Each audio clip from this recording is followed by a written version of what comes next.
All right. So, just so you know, if you get dairy products from the food bank, you're welcome. Yes, my family owns dairies. Families own dairies, multiple. And if you're an OxyContin addict, white supremacist, come on, attack the system. Come on. You done? Wow. Well, come on. Come on. Two bursts. That's it. You got blocked out already, didn't you? You fucking retard. So if you're a white supremacist, OxyContin addict, eating a dozen and a half little bricks of cheese and expired chocolate milk, we're gonna laugh at your ass for the next 2 weeks. Oh yeah, everybody knows diarrhea, constipation. That's what you signed up for. Okay, so 20 minutes ago I would have turned on the news first, but let's see. I got coffee. I got chocolate. Yeah, by the way, I already got chocolate milk. Oh, buddy seen me coming and fucking, oh, I gotta take it all. But the best part is he did this in front of everybody, and I'm just laughing because I'm not the desperate junkie trying to go, oh, there's a black person coming. I better take all the food. This is ridiculousness. Okay, so I'm not gonna bother putting the news on for another 10 minutes. What do I got here for you? I don't know what links I got. We'll get to the links in a second. How about I just press play and we'll light a joint.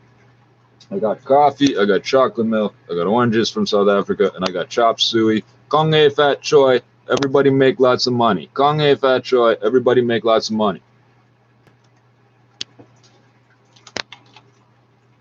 Oh, come on. Kong, come on. Jesus Christ, you've got the worst website in the world. You've got the worst scripted interface in the world. Can I put the 2 upside down at the beginning? It's Alt 168, right? Come on, GoofTube, you can do this. Holy shit, man. Holy fuck. Does that work? Wait 2 minutes to see if it worked. Come on. Holy fuck. Off. On. Off. On. Wow, you've got the worst fucking interface in the world. Unbelievable. I know these videos are crap. Guess what? I spent the last 30 minutes just getting to this point. There are 30 videos under this one of nothing because of these assholes. Holy fuck, man. 3 full minutes to type in 4 words. Isn't this amazing? So on the last video, I ended prematurely by about 30 seconds. I keep telling y'all they hide certain news stories throughout the hour. They'll slip them in where you're not expecting them. And there's a woman supposedly originally from Kansas who's an ISIS fighter who had some big plan, which is called a conspiracy. That's the term, to blow up some shit, terrorism type shit. And what was the other one? Shit, there were 2 stories right when I shut off the fucking thing. I was like, damn. There was that one. I'll remember the other one in a minute. Don't worry. I'm gonna light my joint and crack some chocolate milk and see what we got going on here. I got so many fucking little tools and odds and ends this past couple days. I cannot find my plumbing torch. I know it's here somewhere. Found matches. Took me a while, but I got the matches. I'm gonna throw some links up there in a few minutes.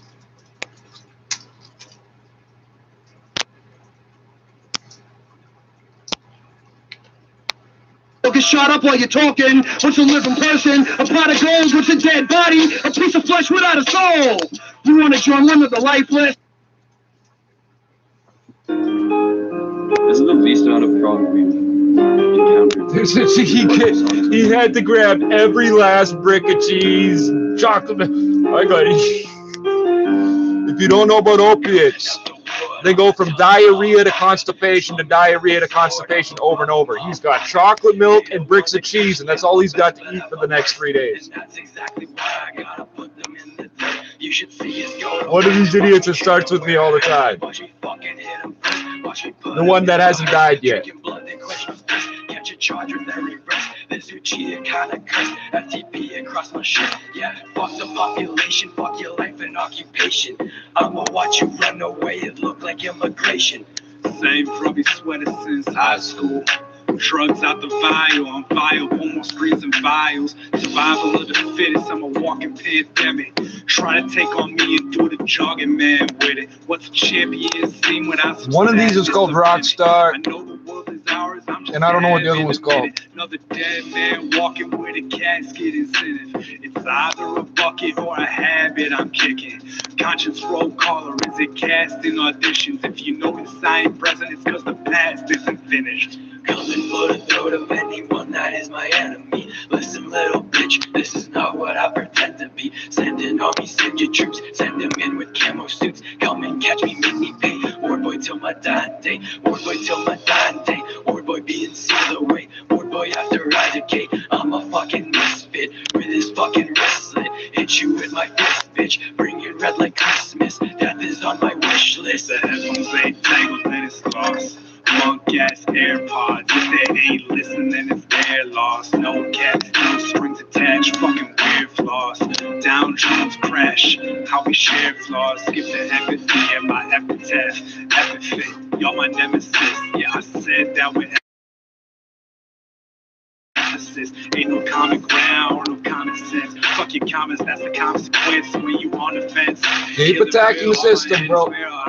Keep it up. Wave that pedophile flag, bro. Nice and proud. Stay lifted and twisted like a fucking polygon. If you're feeling froggy, get knocked back to a polywall. Swear you'll see the black dove, so don't push no more. When it comes to push, I don't have no news. I'll put you through the floor. Someone come and catch some smoke. I swear you'll be the one that choke. When I'm fucking an angry bitch, I'ma wipe out all your hope. I'ma smoke your fucking dope, cut you up like cantaloupe. Send you to the North Pole, inside of an envelope. Bloody up my swords again. Demons always play pretend. Cut them up with just a pen. I'm something you can't comprehend. Against me you cannot defend. Pain and fear you can't prevent. I'll make sure you feel suspect. Keep attacking the system, bro. Put you in the ground for talking down to a nihilist. Taking all these chemicals, I feel like I'm a scientist. Breaking my appliances, anger with the sciences. That is what my style is, and evil is my stylist. How you smoking Percy's and still Jackson, the lighter thief. If you let the green shit go full circle like a reef, ain't it scary? Nixon, Katy Perry, Steve, Jerry, aviary, hello. Watch me blow, dead and buried, revolutionary. Up in chain and berry. The pen should make the paper move. Both are stationary. Can't sleep in my bed since you was up there. Got me fucked up, choosing tough love for the cynic. Basic ass women for a heart that's acidic. How am I supposed to judge if everyone's a critic?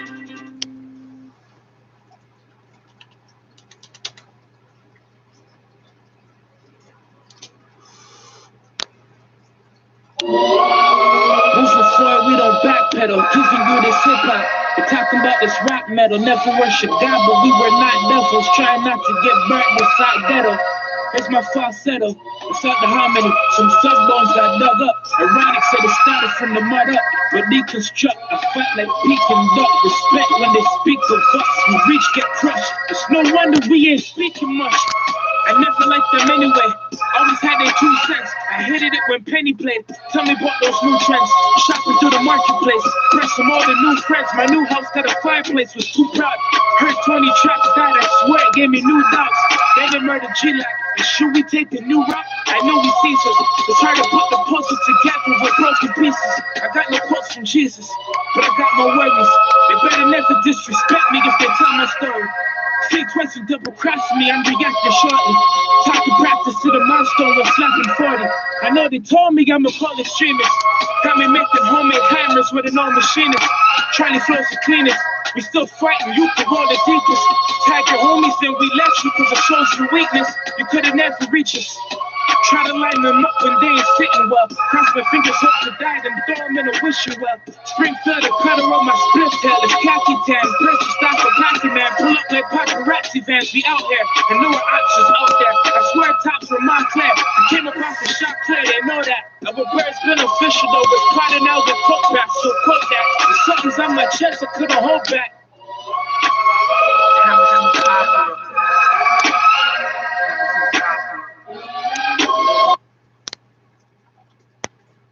Hey, yo, Stick, check this shit out on the news, man. 10,000 law enforcement officers are trying to find a killer in Los Angeles, California. Oh, and New Zealand's got the COVID. That was the other thing. By this man.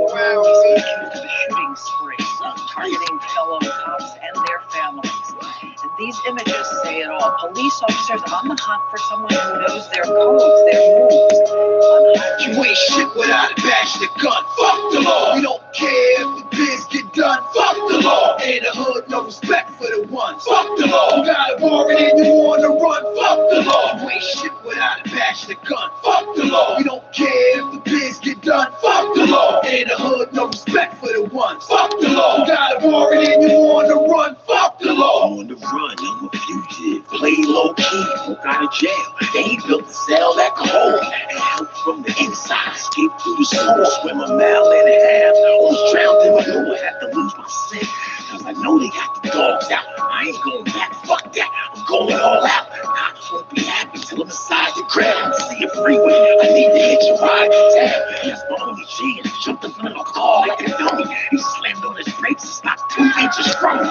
Jumped out the whip like, you alright, you alright? I took his car and his wallet, without much of a fight. Ran through a light, crashed right through a roadblock. Almost spun out. Fucking ran over 4 cops. The heat is on. I ain't trying to let these pigs get me. That ain't the only thing between me and the city. You ain't shit without a badge and a gun. Fuck the law. We don't care if the biz get done. This is Monday, the 31st of January. I'm Sljana Tominzik. And I'm James Monroe. Here's what's making news right now. So that'll go out on its Testing own. positive for COVID-19, Prime Minister Justin Trudeau criticizes the actions of convoy protesters this weekend, saying Canadians won't be intimidated by abuse or hate. There are fewer protesters in downtown Ottawa. but Why are you trucks still using lined up in intimidation front of and the hate? Parliament building as the so-called Freedom Convoy continues. Ottawa's mayor telling them to go home. In-person dining is back in Ontario. Yeah, remember, it's the federal seat, but it is not the provincial capital, Hungry and happy customers. and it is a city, so it's got a municipal government. It's to 4 fucked games up. when they host the New Jersey Devils tonight, and the Raptors go for the win over the Atlanta Hawks. Sports at 45. Maybe you don't, but you definitely. Over a month away, with tech stocks making a big push, as well as demand for oil continuing to skyrocket. Business at 56. What you said. City News Time, 2:31. Traffic and weather together on the ones. Here's Gary Frumskis. This report is brought to you by the Salvation Army. Eastbound on the Thank you. 401 on the ramp to Stixon. The right lane is closed because of a stalled vehicle. Thank and then we you. have a crash approaching Ritson. That's blocking what the is going center on? lane. And last we heard from traffic spotters, 3 transport trucks involved in this collision. It is absolutely jammed on the eastbound 401 from just east of Broad Street to approaching Ritson. Alternate routes in the area are still moving much better.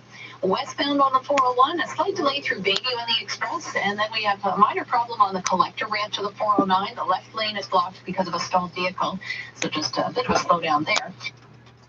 Diamonds side by side. It's code. On the westbound Gardner, approaching Strawn, the left lane and part of the center lane blocked here with a collision. So it's getting really jammed up westbound Gardner from York to approaching Strawn.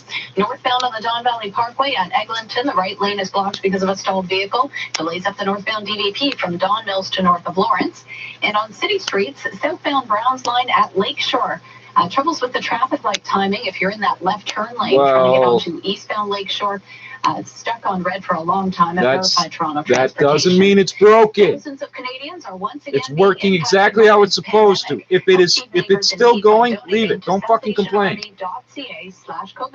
And if they all turn red, it means a fire truck's coming. Any flurries lend, most areas will clear. They won't flash. They'll just say red. Because if they flash, you'll go through. If it's red, if it's solid red, wait. Trust me, I've been caught in there going, what the fuck? And we all start going through thinking the light's broken, and it wasn't broken. Smaller on Parliament Hill today as truckers and their supporters rally for a third day in Ottawa. In a moment, we'll hear from the Prime Minister, who says he has tested positive for COVID-19. We begin our coverage with city's Moment Crashy and the latest from Parliament Hill. Moment. James horn still blaring in the downtown Ottawa core.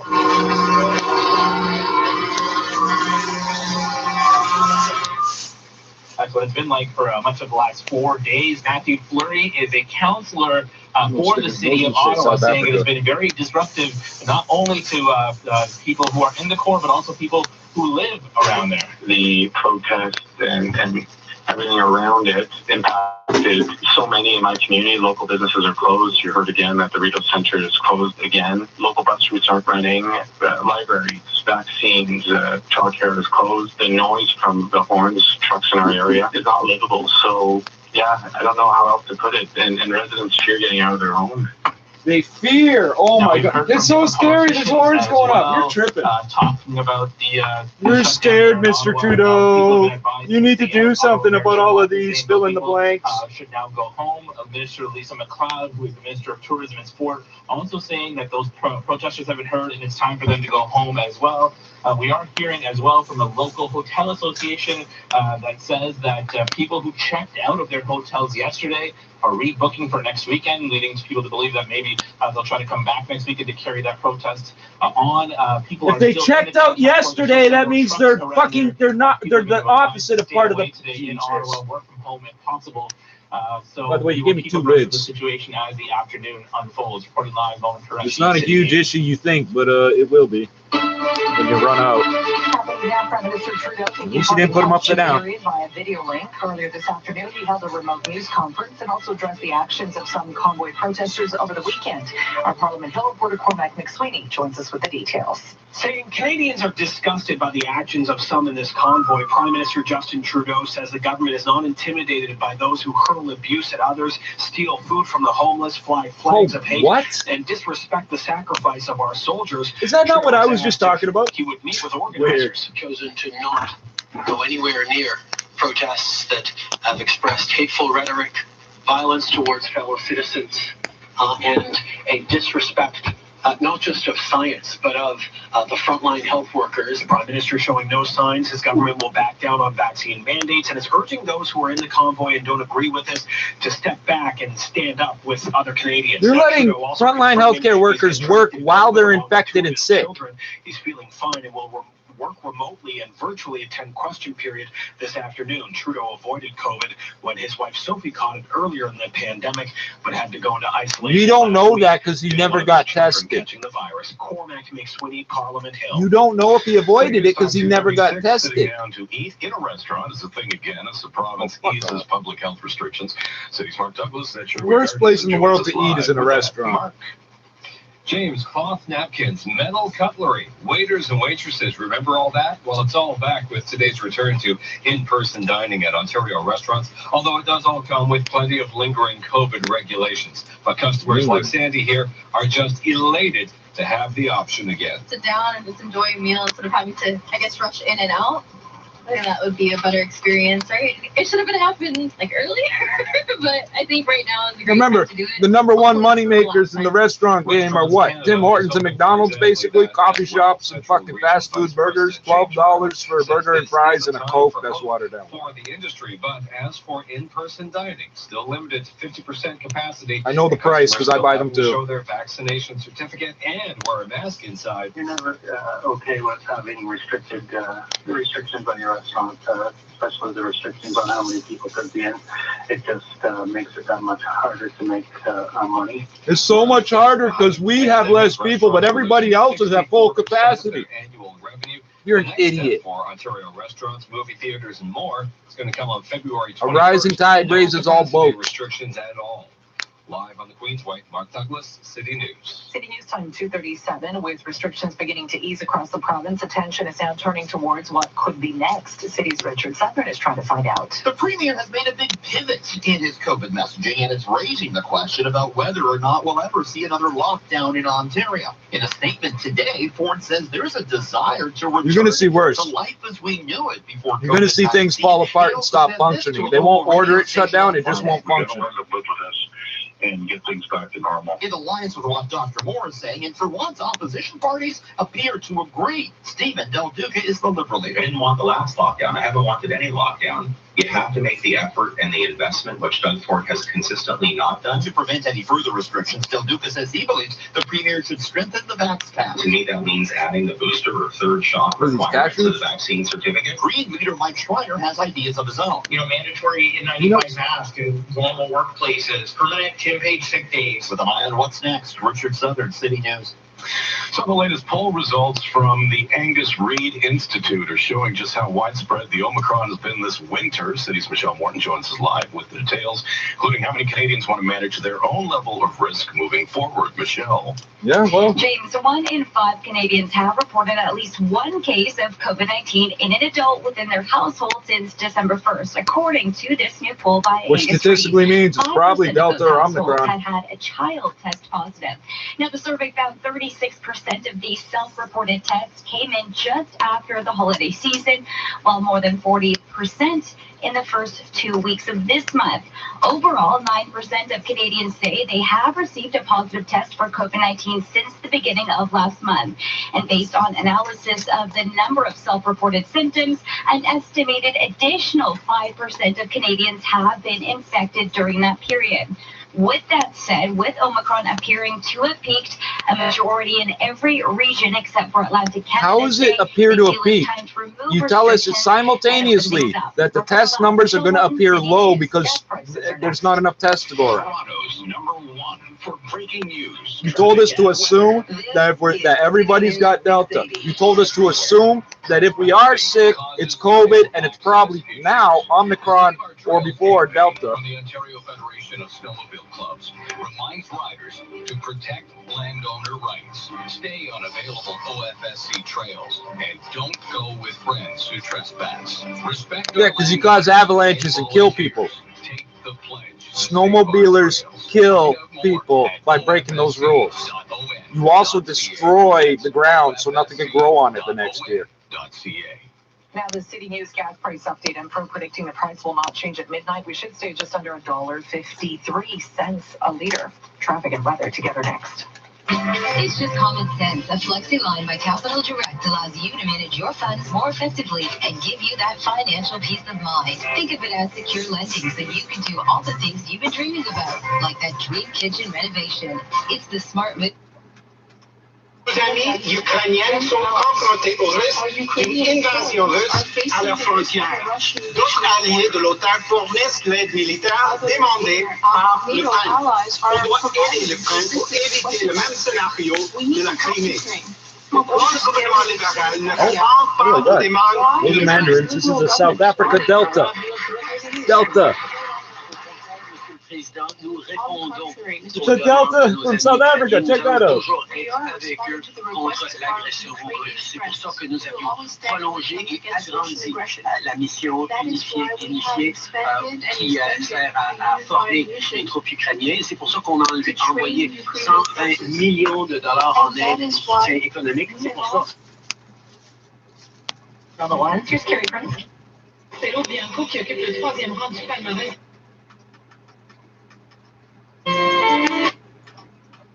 On ne peut pas voir que les choses dégénèrent. Le centre-ville d'Ottawa est paralysé. Les ponts sont fermés. Les députés qui sont élus contre des millions de personnes ne peuvent difficilement avoir accès au Parlement. Il y a des milliers de gens, des camionneurs surtout, mais aussi d'autres personnes avec d'autres préoccupations qui manifestent contre des mesures. On a un problème, M. le Président, c'est que ces mesures qu'il dénonce sont les mesures à utiliser pour sortir définitivement de la pandémie. On appelle ça, M. le Président, une impasse. On n'a pas les moyens de se payer une impasse comme ça ces temps-ci. Qu'est-ce que le gouvernement va faire pour sortir de cette crise? Okay, we're going to cut in here. That is question period going on this afternoon, of course, in the nation's capital. We thought it would be worth a listen after this past weekend, of course, and the trucker protest, the ongoing protest that continues here today in Ottawa. Aaron O'Toole, the opposition leader, conservative leader, trying, as you just heard there, to make the case that the Prime Minister has been a divider of Canadians over this past week. Justin Trudeau countering with vaccine rates and a pledge to try and counter vaccine hesitancy.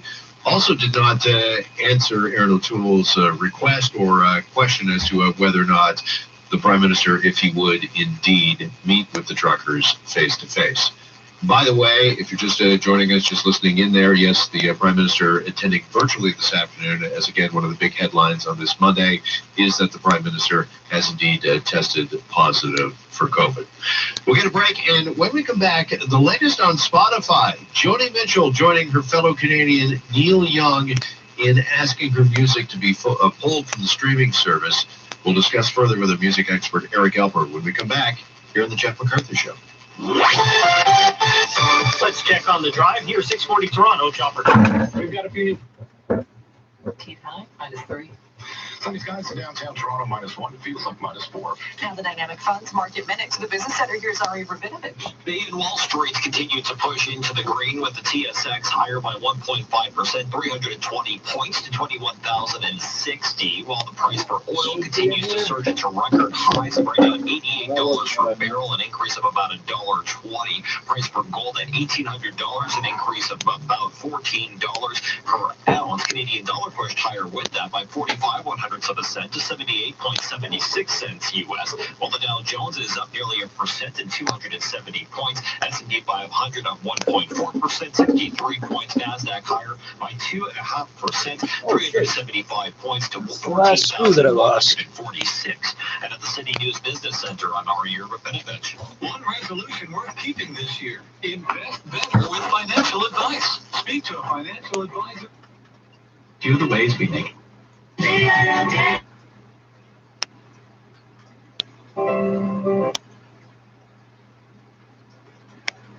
Lebrano has been thinking about the cultural war of words as she researches psychology and politics.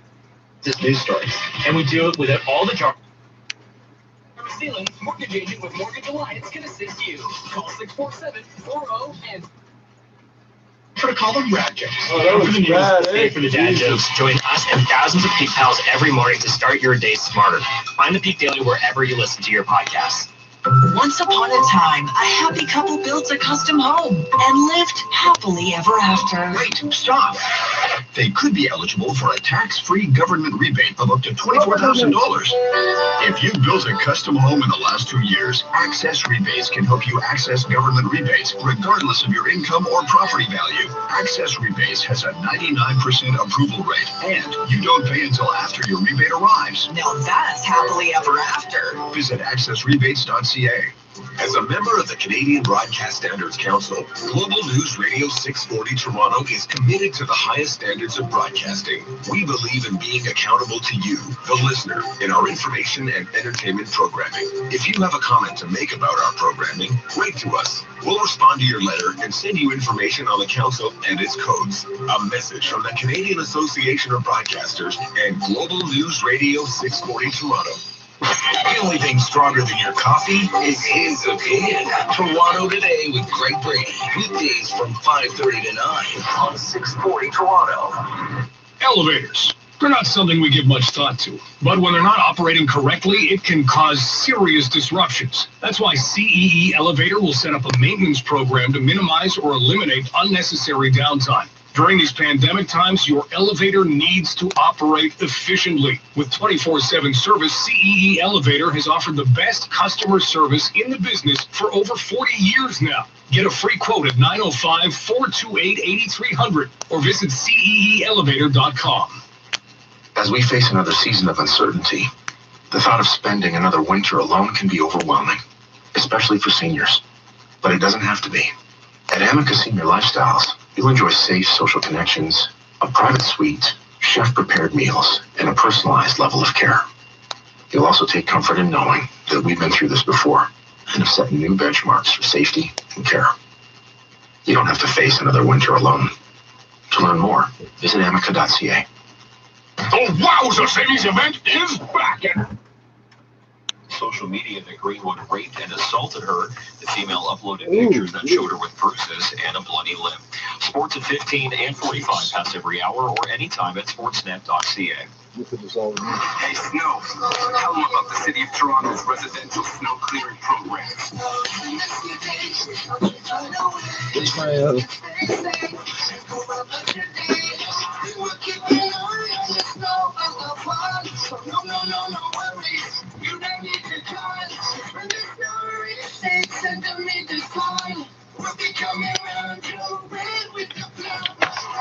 Visit toronto.ca/snow for more information.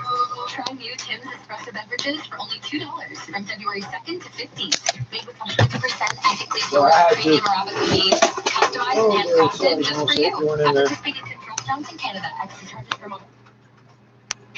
And specifically the Joe Rogan podcast, which Spotify streams. For more on this, here's music expert Eric Alper, who joins us on this Monday.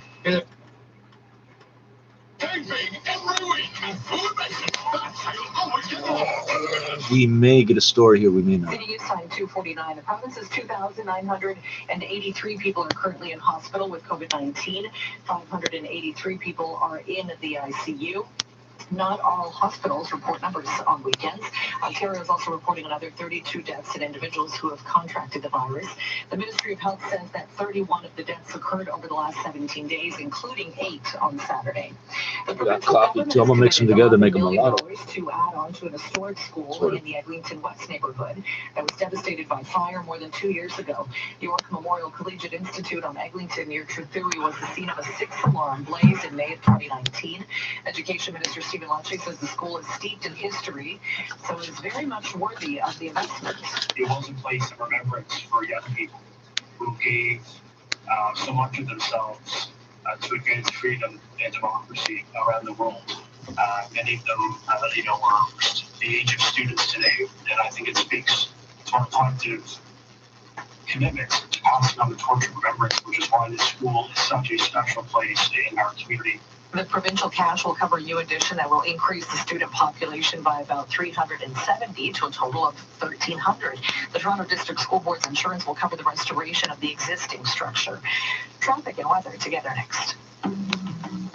With 30 years of responsible investment expertise, Desjardins' industry-leading funds like the Desjardins Sociétaire Clean Tech Fund help treat 300 million liters of water in 1 year while aiming to deliver positive results for investors and the planet. This happy investor and Dolphin will concur. For responsible investment, visit DesjardinFunds.com/RI. To read the prospectus or for data calculation methodology, visit DesjardinFunds.com. It's Richard from Juicy Gas. Okay, well, let's finish this thing. What we got? About 10 minutes to the top of the hour, and we'll so let's get back to sharing some of these links. In the hood, no respect for the one.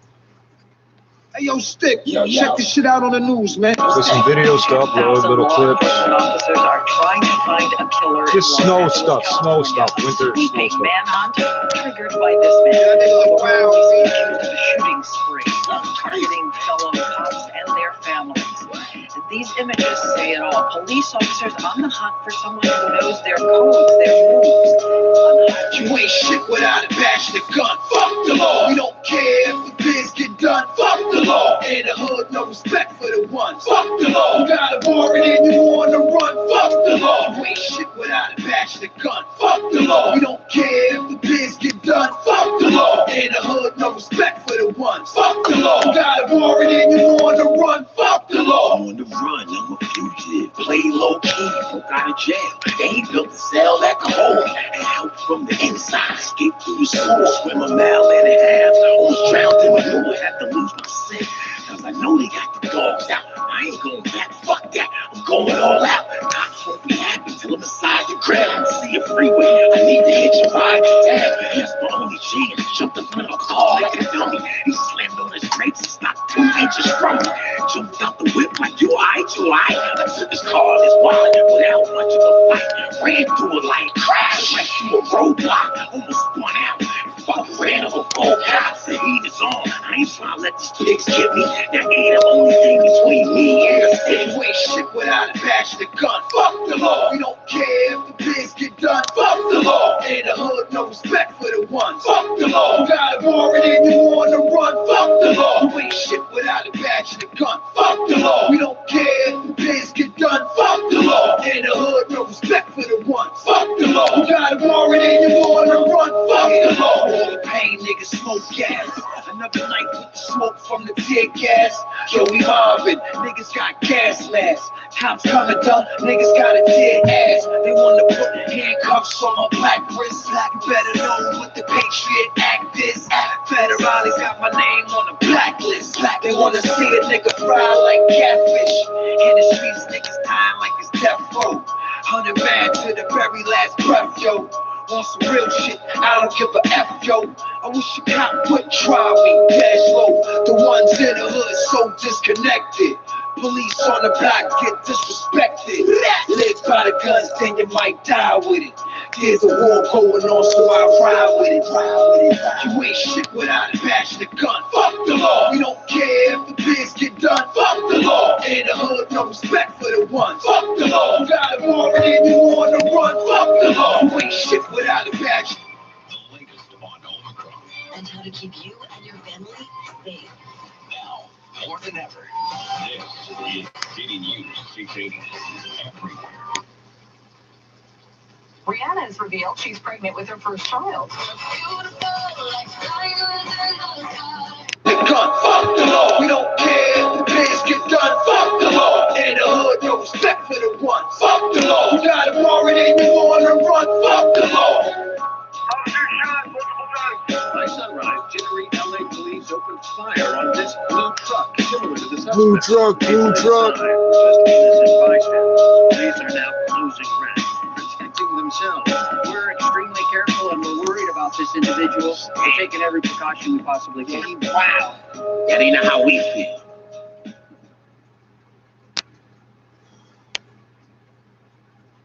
Jesus, you're not even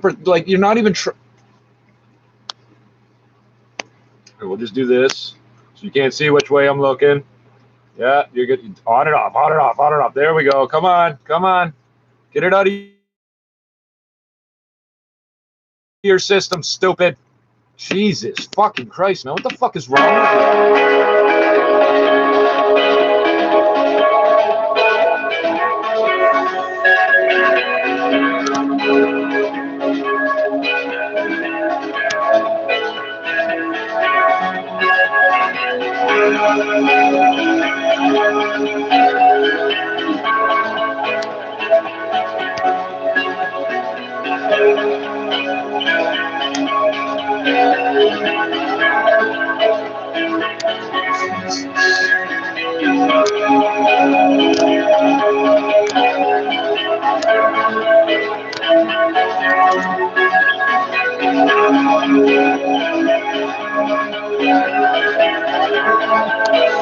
Keep bombarding the rotor, dumbass.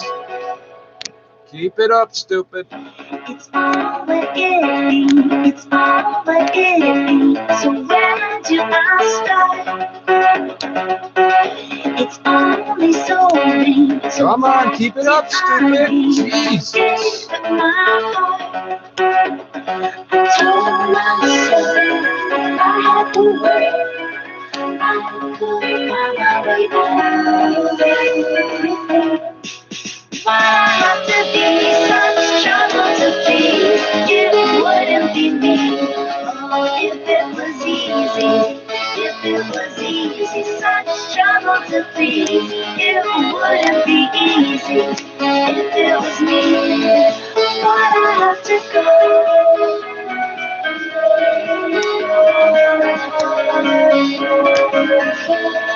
Why'd I have to go?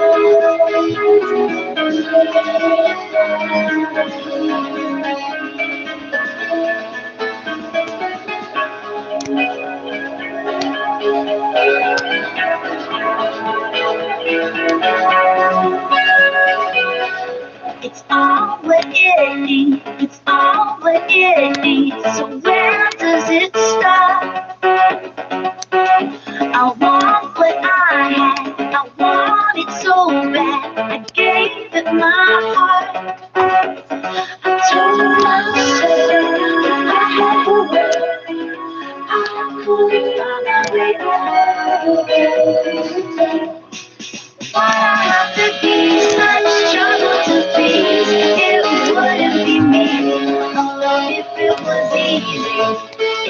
was easy, such trouble to please. It wouldn't be easy if it was me. Why'd I have to go?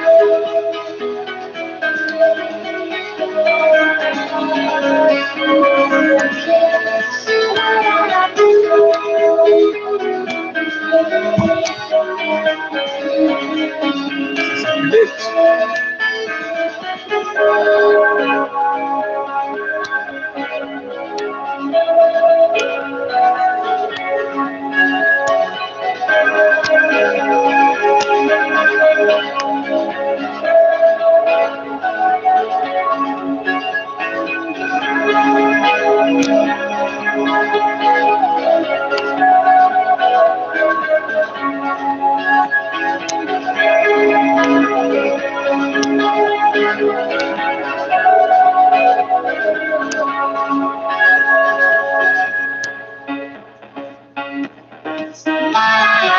such trouble to please. It wouldn't be me if it was easy. If it was easy, such trouble to please. It wouldn't be easy if it was me. But I have to go.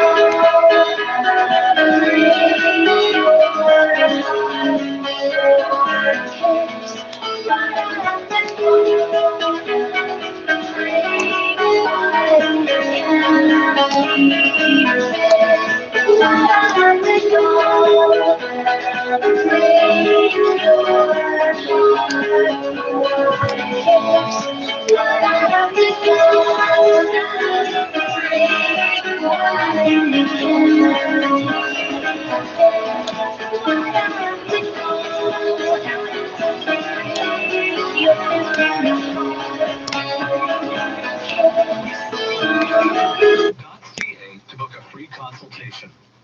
In Brampton, partly cloudy, -6 degrees. Oakville, mainly clear, and -10 degrees. Downtown Toronto, mainly sunny, and a wind chill reading of -4. City News 680 is CFTR AM Toronto. It's 3 o'clock. Toronto's #1 for breaking news, traffic, and weather. This is City News 680 everywhere. It's Monday, January 31st. I'm James Monroe. I'm Jana Timmons. Here are the top stories right now. Calendar. I got multiple calendars. Are still lined up in front of the Parliament building as the so-called Freedom Convoy continues. People are being advised to stay away, and several buildings in downtown Ottawa remain closed. How do you think I feel? Justin Trudeau says Canadians will not be intimidated by the actions of some convoy protesters in the capital. This after announcing he's tested By the way, these will kill you. COVID-19. Toronto restaurant patrons are ecstatic to see the return of in-person dining. Just happy that things are open right now. But a few pandemic restrictions are still lingering around. No secret that this is our optimal look for me. Leafs head coach Sheldon Keefe going back to his old lines for tonight's game with the Devils. It's also Raptors game night. So I don't remember which one I rolled up, because I think I took it with me. Right now, Yeah, I did. demand reaching new heights. Good for the Canadian economy, but not So this one's supposedly Rockstar. 26. It's pretty good. City News on 301. Traffic and weather together on the one. Hello, Carrie. James, this report brought to you by Search This Kings. is- We still have this collision on the westbound Gardner approaching Strong. The 2 left lanes are closed. Forcing many to work or study at home, while some businesses and a vaccine clinic have simply shut their doors. Police say they've avoided ticketing and towing trucks to avoid confrontations with demonstrators. Yeah, The well, force puts the cost of policing the ongoing protests at more than $800,000 a day. Senior online journalist for Global News, Alex Boudelier, covered the demonstrations this weekend and says that the protests have become a lightning rod for anyone fed up with the past 2 years. Whatever the sort of initial sort of impetus. if you don't know how lightning rods it has work, sort of snowballed into this collection of grievances with people who are, everywhere from, just very frustrated with how the last 2 years have gone. I mean, who isn't? To, again, some of the more extreme elements who are anti-government, and not just this government, but sort of any government. Premier Doug Ford says that he was extremely disturbed to see some individuals desecrate national monuments and wave swastikas and other symbols of hate while protesting COVID measures and vaccine mandates this weekend. Ford says don't park on those monuments, eh? Now, if you park somewhere up the road from the monument and block the public road, that's a different offense completely. That's a different thing completely. Restaurants, gyms, In and my theaters are opinion. welcoming patrons back today for the first time in nearly a month. It's the first step in the province's plan to gradually ease public health restrictions meant to curb the spread of COVID-19. Restaurant, dining rooms, gyms, and cinemas will reopen at half capacity today after being shuttered on January 5th due to the rapid spread of the Omicron variant. Head of the province's science advisory table, Dr. Peter Uni, says that things are looking better now. Next few days, we will see how this all goes, looking at our wastewater. By the way, these are the best cups and lids. Things moved into the right direction. We were on the right track. So wastewater signal from 99 locations in the province show we continue to be on a downward trend, even relatively steep. So far, we haven't seen anything that would suggest that the school reopenings were, dramatically negatively impacting the control of the pandemic. Oh my Dr. God. Uni says he's cautiously optimistic. We that don't see the hospitalizations and evidence. ICU occupancy I don't see any of. I don't see the sun. It's nighttime. Further on February 21st. In the wake of continued protest about Joe Rogan's podcast, Spotify is tweaking some of its policies. And difficult weekend for people in Ottawa. The horns have been blazing pretty much since they set up shop there late Friday. Good, those are air horns. Today, with all those truckers blaring their horns, and there's been issues with a lot of racism flags and signs being walked around. We know that there was issues at a shelter in Ottawa yesterday where staff were harassed. But now it seems what are you fucking idiots doing? On, even with this smaller crowd, we know that one counselor in Ottawa has now, if you do exactly 99 kilometers an hour in the middle lane, if you do 5 kilometers an hour up the main strip of Ottawa, you're not hurting nobody. You're just slowing shit down, letting it be known you're there. This shit here ain't got nothing to do with that. People are a little scared to leave their homes, considering people have been harassed out on the streets as part of this protest. Reporting live. No, I don't believe. No. There's Sending a direct message to protesters saying Canadians will not be intimidated. This after Justin Trudeau announced he has tested positive for COVID. In a remote news conference in the Capital Region, Prime Minister Justin Trudeau says Canadians are disgusted by what they saw this weekend, adding we won't be intimidated. We're disgusted by a lot of things, bro. Vandalism and disrespect to our veterans. Trudeau made it clear he's not planning to meet with protesters or give in to their demands, and he's criticizing the opposition Conservatives. Politicians exploiting people's fears. Dude, you spent $4.5 billion to buy a pipeline that don't exist. To a facility an export facility that don't exist, that won't exist unless you build it. You're an idiot. Divide a country when it needs to be united. That's not leadership. Trudeau also confirms that he has contracted COVID-19 along with 2 of his children. He says he's feeling fine what? and will be working remotely as he follows public health guidance. Corbett makes Sweeney Parliament Hill. City News on 306. It's day 1 of the latest round of public health measures loosening. City's Mark Douglas. I don't know what to do with this Interact machine, eh? Like, I don't, like, how does that work? Can you buy a SIM card and hook that up? Or is it like a cell phone? Dining, that's back open in Ontario. These restaurant patrons down here in the Queensway feel it's about time because they've done their vaccination and they've done their boosters. Oh, God. Well, I don't see the efficacy, but you did do what the government asked you to do, didn't you? So, I mean, you did what they asked you to do, and they're still telling you to go fuck yourself. I mean, you wonder why everybody doesn't feel frustrated. Everybody's being frustrated. Frustrating something means to, like, fuck it up while it's happening. It's like upsetting. Upsetting means to turn upside down. Like upsetting the apple cart means you knocked it over. Does have some COVID regulations in place. In-person dining still limited to 50% capacity. QR code vaccine certificate. Oh, there's a problem. Still required to get inside, and you still have to wear a mask inside. But okay, we'll do what they say. Okay, we're not using the phone right now. On capacity at all for restaurants, movie theaters, and more. One problem after another in there. I got to put a little piece of paper in there. Is what it is. The news brought to you by Butler Mortgage. Well, Premier Ford appears to be pivoting when it comes to his opinion on COVID lockdowns. Could this be the beginning of the end of the last lockdown in Ontario? My battery's fully charged. Bullshit. Judging by a big shift in tone from the Premier. In a statement today, he said there's a desire to return to the life we knew before COVID-19. Yeah, well. This on Friday. We got to learn to live with it.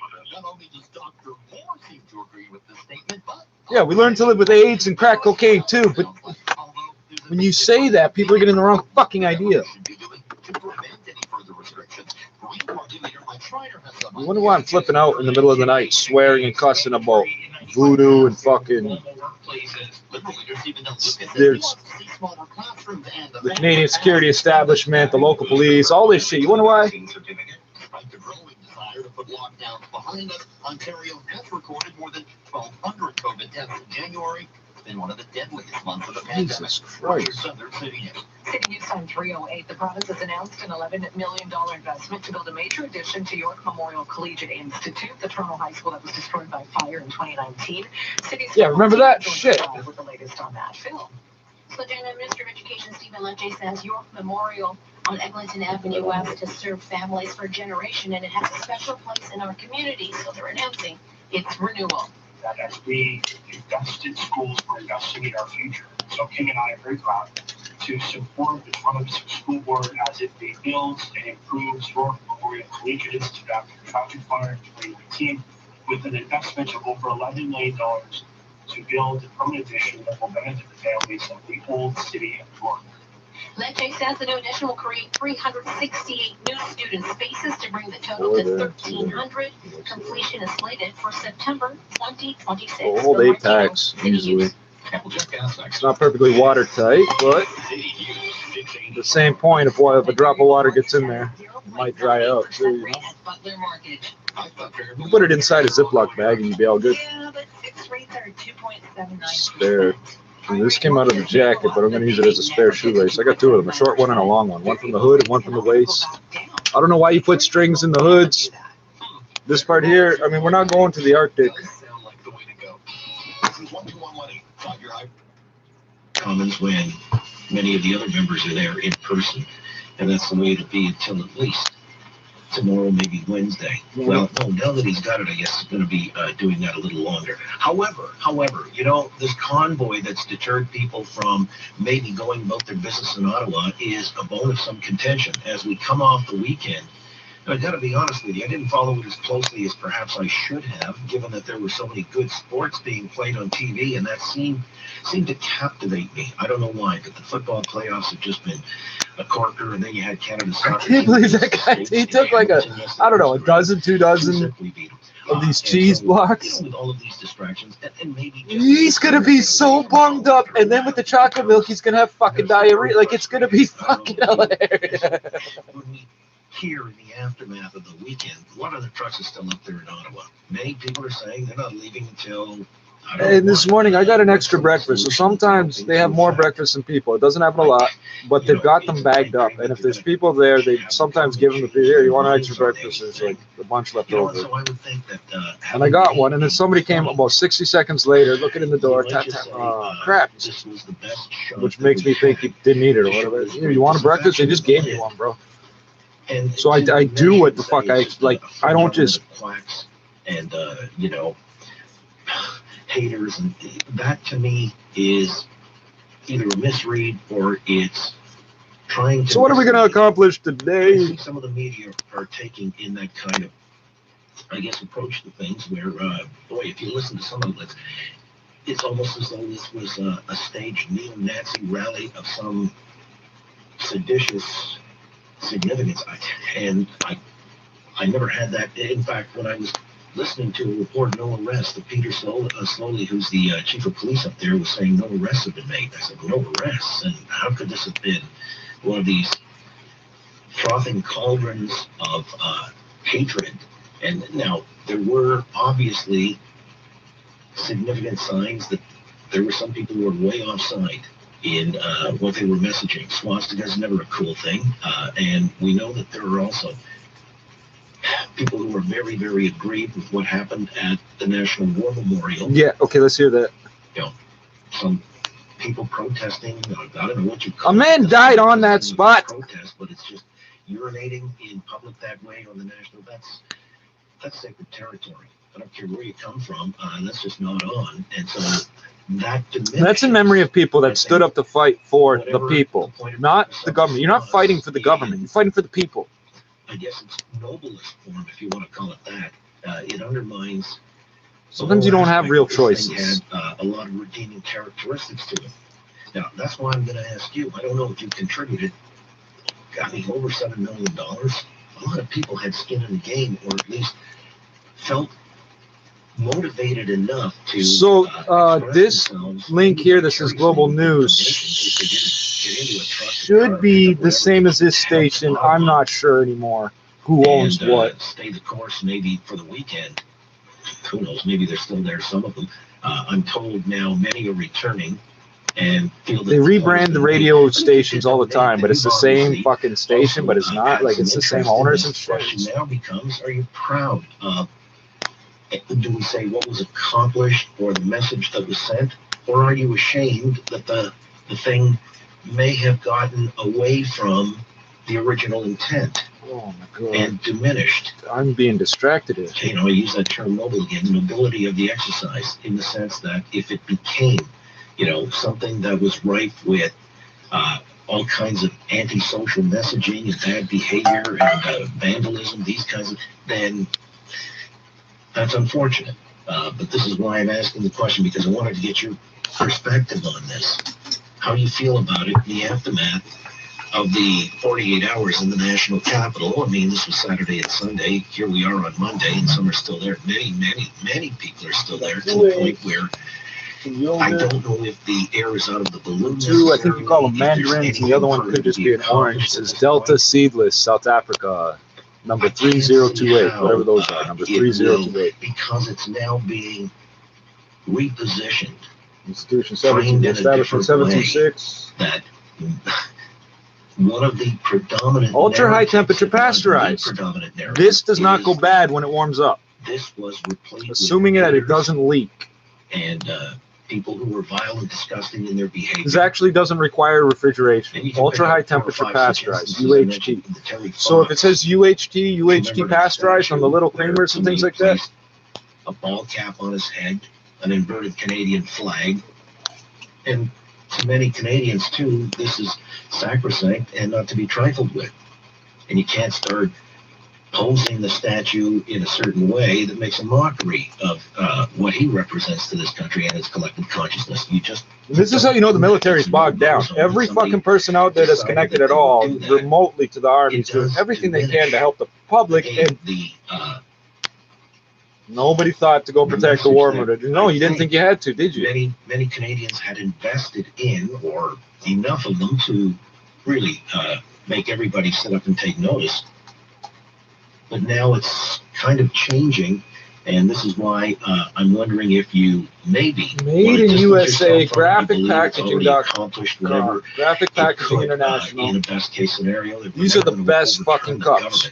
These are the best. And to change even the government's mind on because I usually stack two of them, and I drink the one on top. The bottom one doesn't spill. I've dropped these, knocked them over, flipped them on every angle, and they don't leak. If the lid is, if it's filled up to the top, and you put the lid on. Certain associations within that industry. So on this matter, besides, it wasn't really about the truckers. At the end of the day, that was only a part of it. Part of the problem here is that the message itself is kind of fragmented, and there's no coherent message, or at least it doesn't seem to be, because, I mean, if you ask a dozen people, you might get 4 or 5 different answers. And maybe they're all sort of similar, you know, hovering around the net. But in the instance of a real defined and clear, coherent message, that may be part of the problem. And so when you've seen a handful of loons get out away from that message, it's not stood this thing in good stead, in one sense. Now, that's my question. If you feel perhaps the ardor for what they were doing has been diminished by some of the behavior on the weekend, the reported incidents of harassment, intimidation, bad behavior. Again, to my mind, no criminality as far as I understand. If you've got an update on that, you can share what the fuck is it if you're fucking pissing and parking and all that shit on the map? Listen, if you parked to blockade the monument and told people get the fuck out of here, I would consider that differently than somebody just saying, I'm going to park here. Why? Why can't I park here? I fucking would lose my fucking mind. Or has this thing sort of, you know how many gangsters there are in Ottawa? Proportionally more than Toronto. There's less of them, but they're. Donation, $50, $100, $1,000. I didn't foresee that being. I can't believe you assholes are doing this shit. Monday edition of the You're gonna wreck everything. Talk Radio. It's a wonderful afternoon. I know some truckers and participants are returning home. I'd like to hear from you firsthand what you felt up there, excuse me, in the nation's capital. We'll get her going on that note. 870-6400, 870-6400 from out of town.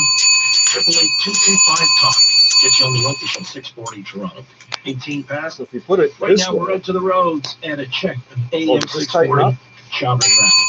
We still have problems on the go for the Gardner, westbound past Spadina, and ongoing crash putting up blocks. So I can mount that sideways. Back to the DBP. On the 401 westbound Collectors Ramp going to White's Road, that's closed for construction. And new problems on the 401 westbound Express just before Islington, a stalled vehicle blocking the right lane. COVID-19 among Canadians. But Shachi Pearl says part of the challenge in finding that number is that health officials cannot count for home tests or those who are sure they have the virus. We asked, were you tested? What kind of test did you take? Did you try to get a test and were unsuccessful getting one?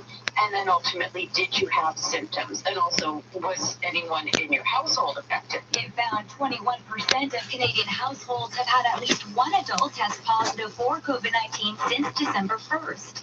36% of these positive tests came in the first 2 weeks of January, 42% occurring during December. In Ontario, 8% of residents say they have wanted to take a test but have not been able to access one. Michelle Morton, City News. So the opening ceremony of the Beijing Winter Olympics just days away. ABC's Maggie Rulli tells us China's clamping down on a rise in infections. Beijing reporting its biggest spike in COVID cases in 18 months. 71 active cases in the country's capital. It's barely a fraction of the city's 21 million people, but it's enough to trigger an extreme response from China. Cracking down on the strict Olympic bubble. The Olympics Committee reporting 37 people tested positive on arrival yesterday, including 12 athletes or team officials, bringing the total number to 200. I'm not sure this is what I thought it was, but I got it. China's isolating everyone coming from abroad from any contact with the general public for the duration of the games. Traffic and weather next. Hi, I'm Sherry Tabb, co-founder of the Herzig Eye Institute. I need some Many glasses. of us have spent our time at home on home improvement. Year. And all of the eligibility requirements also to get your vaccine at one of those two. So once again, the International Center in Mississauga on Airport Road and the MC Grand Vaccination Center on the Gore Road in Brampton. Thanks, Khalil. So 1 in 10 Canadians has yet to receive even a single COVID-19 vaccine. And these final holdouts have been especially hard to budge, leaving health authorities to debate what the best strategy is. Vaccine passports, lotteries, government mandates, everything's being tried. Now there's even talk of instituting health contribution fees. This conversation is, of course, especially top of remember mind, when you tried to sue me for $1,700 and then you tried to write me a bill for an ambulance that you didn't own and all this other weird shit? Yeah, you can't because the law says you can't. Monday afternoons on the program. Iris, good afternoon to you. I first want to ask you about our Prime Minister, Justin Trudeau, has announced that he's tested positive for COVID. You know, they say this infection really is the great leveler. What are your thoughts on that, first of all? HIV that way. He's a stark reminder that no one is fully immune. The vast majority of cases in Canada are caused by Omicron, and because he's fully vaccinated, 50 years old and healthy as far as I know, he's at a far lower risk of winding up in a hospital bed. In fact, 90% lower risk. He's living proof that Omicron is better at escaping immunity than Pfizer and Moderna give, in spite of his having had his booster shot just 4 weeks And the ago. CEO of one of those companies said so. It should give him the best chance of making sure this infection is a lot milder than if he hadn't had his booster. But at the end of the day, he's faced with the same unknowns that anyone else is. What's the risk of long COVID from Omicron? We don't know.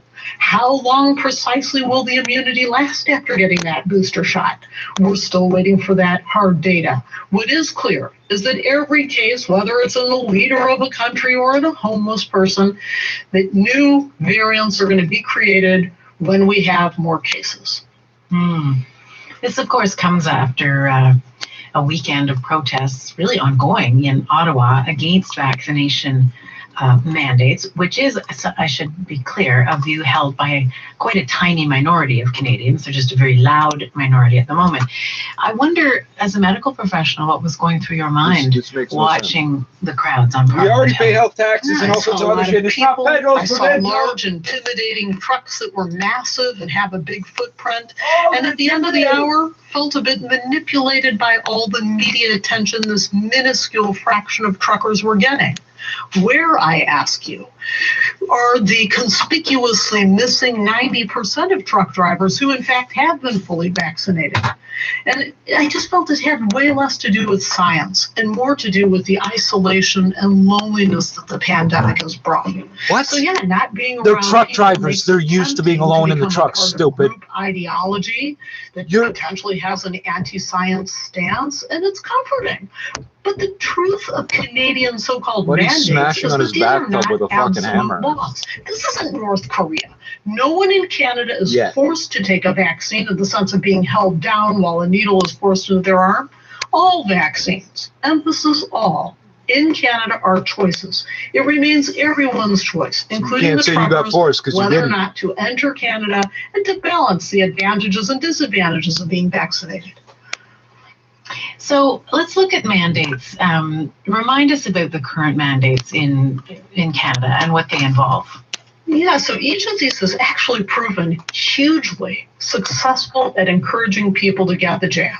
So Quebec, BC, and Ontario saw first appointments double after introducing vaccine passports to non-essential services. We're talking restaurants, gyms, and retail. And since the feds required public servants to get vaccinated or go on unpaid leave, almost 99% complied with that policy. What about healthcare workers? This is an interesting space. It was actually left to the individual provinces and territories to decide, and virtually 100% decided they wanted to mandate healthcare workers to get the jab. But what happened in Ontario? But they're allowed to go to work while they're testing positive. There were just too many worker shortages because of Omicron. So they weren't able to do it. But here in Ontario, it is mandated that all long-term care workers have to be vaccinated. Mm-hmm. What about privately owned businesses? Now, this is left to the no, that's what it says, and that's what the history book will tell you. If their staff should get vaccinated or not. Kept insisting that all the old people had to be vaccinated first before the personal support workers got vaccinated. As opposed to all those old people that don't go nowhere have to be vaccinated before I'm willing to come to work because I don't want it. I'm really concerned about it because, we make a whole slew of unhealthy choices. Some of us smoke, some of us drink, some of us don't exercise. We're the same because what you're doing, I think, is bad for you, so you have to do it, I say. It's going to charge a so-called health contribution. You cook on aluminum with Teflon? Unvaccinated residents. Do you wear polyester? Do you drive a car that runs on gasoline instead of diesel?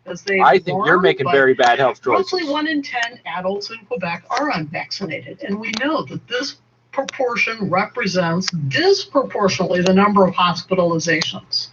And as hospitals near 100%. That means your vaccine worked exactly as you said it would. Surgery, 20,000. It worked exactly as you said it would. You're at 90%. What's the fucking problem? It's tempting to want to penalize those who remain unvaccinated. I got and in natural fact, immunity. That's exactly what's happening in Greece, what's happening in Italy. They're asked to pay $142 for every month a 50 or 60-year-old is unvaccinated.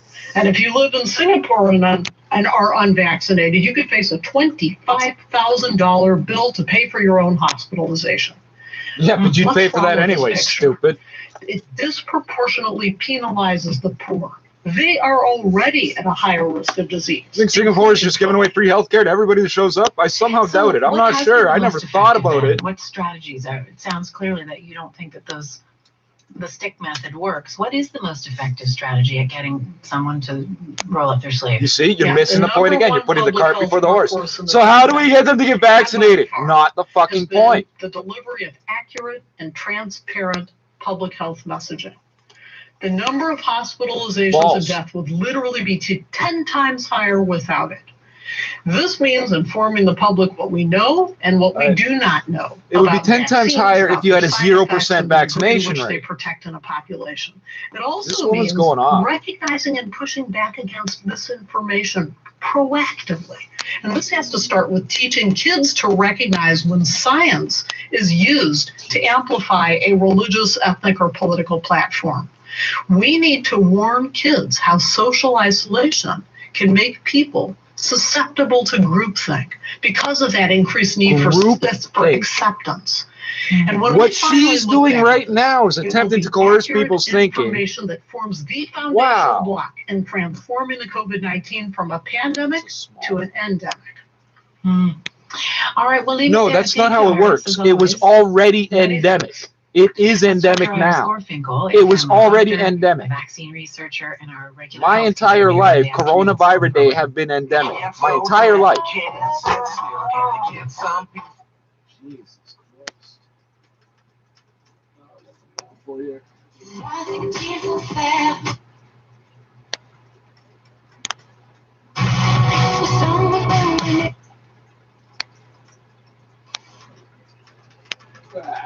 did I just do?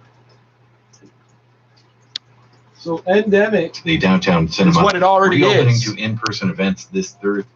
Just makes me want to scream. Because I was down there, everybody was high-fiving. I got countless amount of pictures. I had to go through my pictures, and I see thousands of flags, and not one of them was the Nazi flag. Not one. There was no hate posters. There was none of that. None of that. The one guy that they had there with the Nazi flag, he got chased away. There's videos on the internet of him getting chased out of there. Thank you, and sir. the media will not show you that. No, they won't. The amount of flowers on that. The only time they'll admit there's white supremacism in Canada is when they try to tell you how big it is. Look how many, there's so many. We condemned that. We condemned it to the fullest, but that's all they're talking about. And it's just so frustrating. I'm not sure if I'm pulling out the right screw. We're going to find out, but I got two of these. And they're calling it, they're making it seem like, you know, someone desecrated the Terry Fox monument. There was a Canadian flag on the monument. There's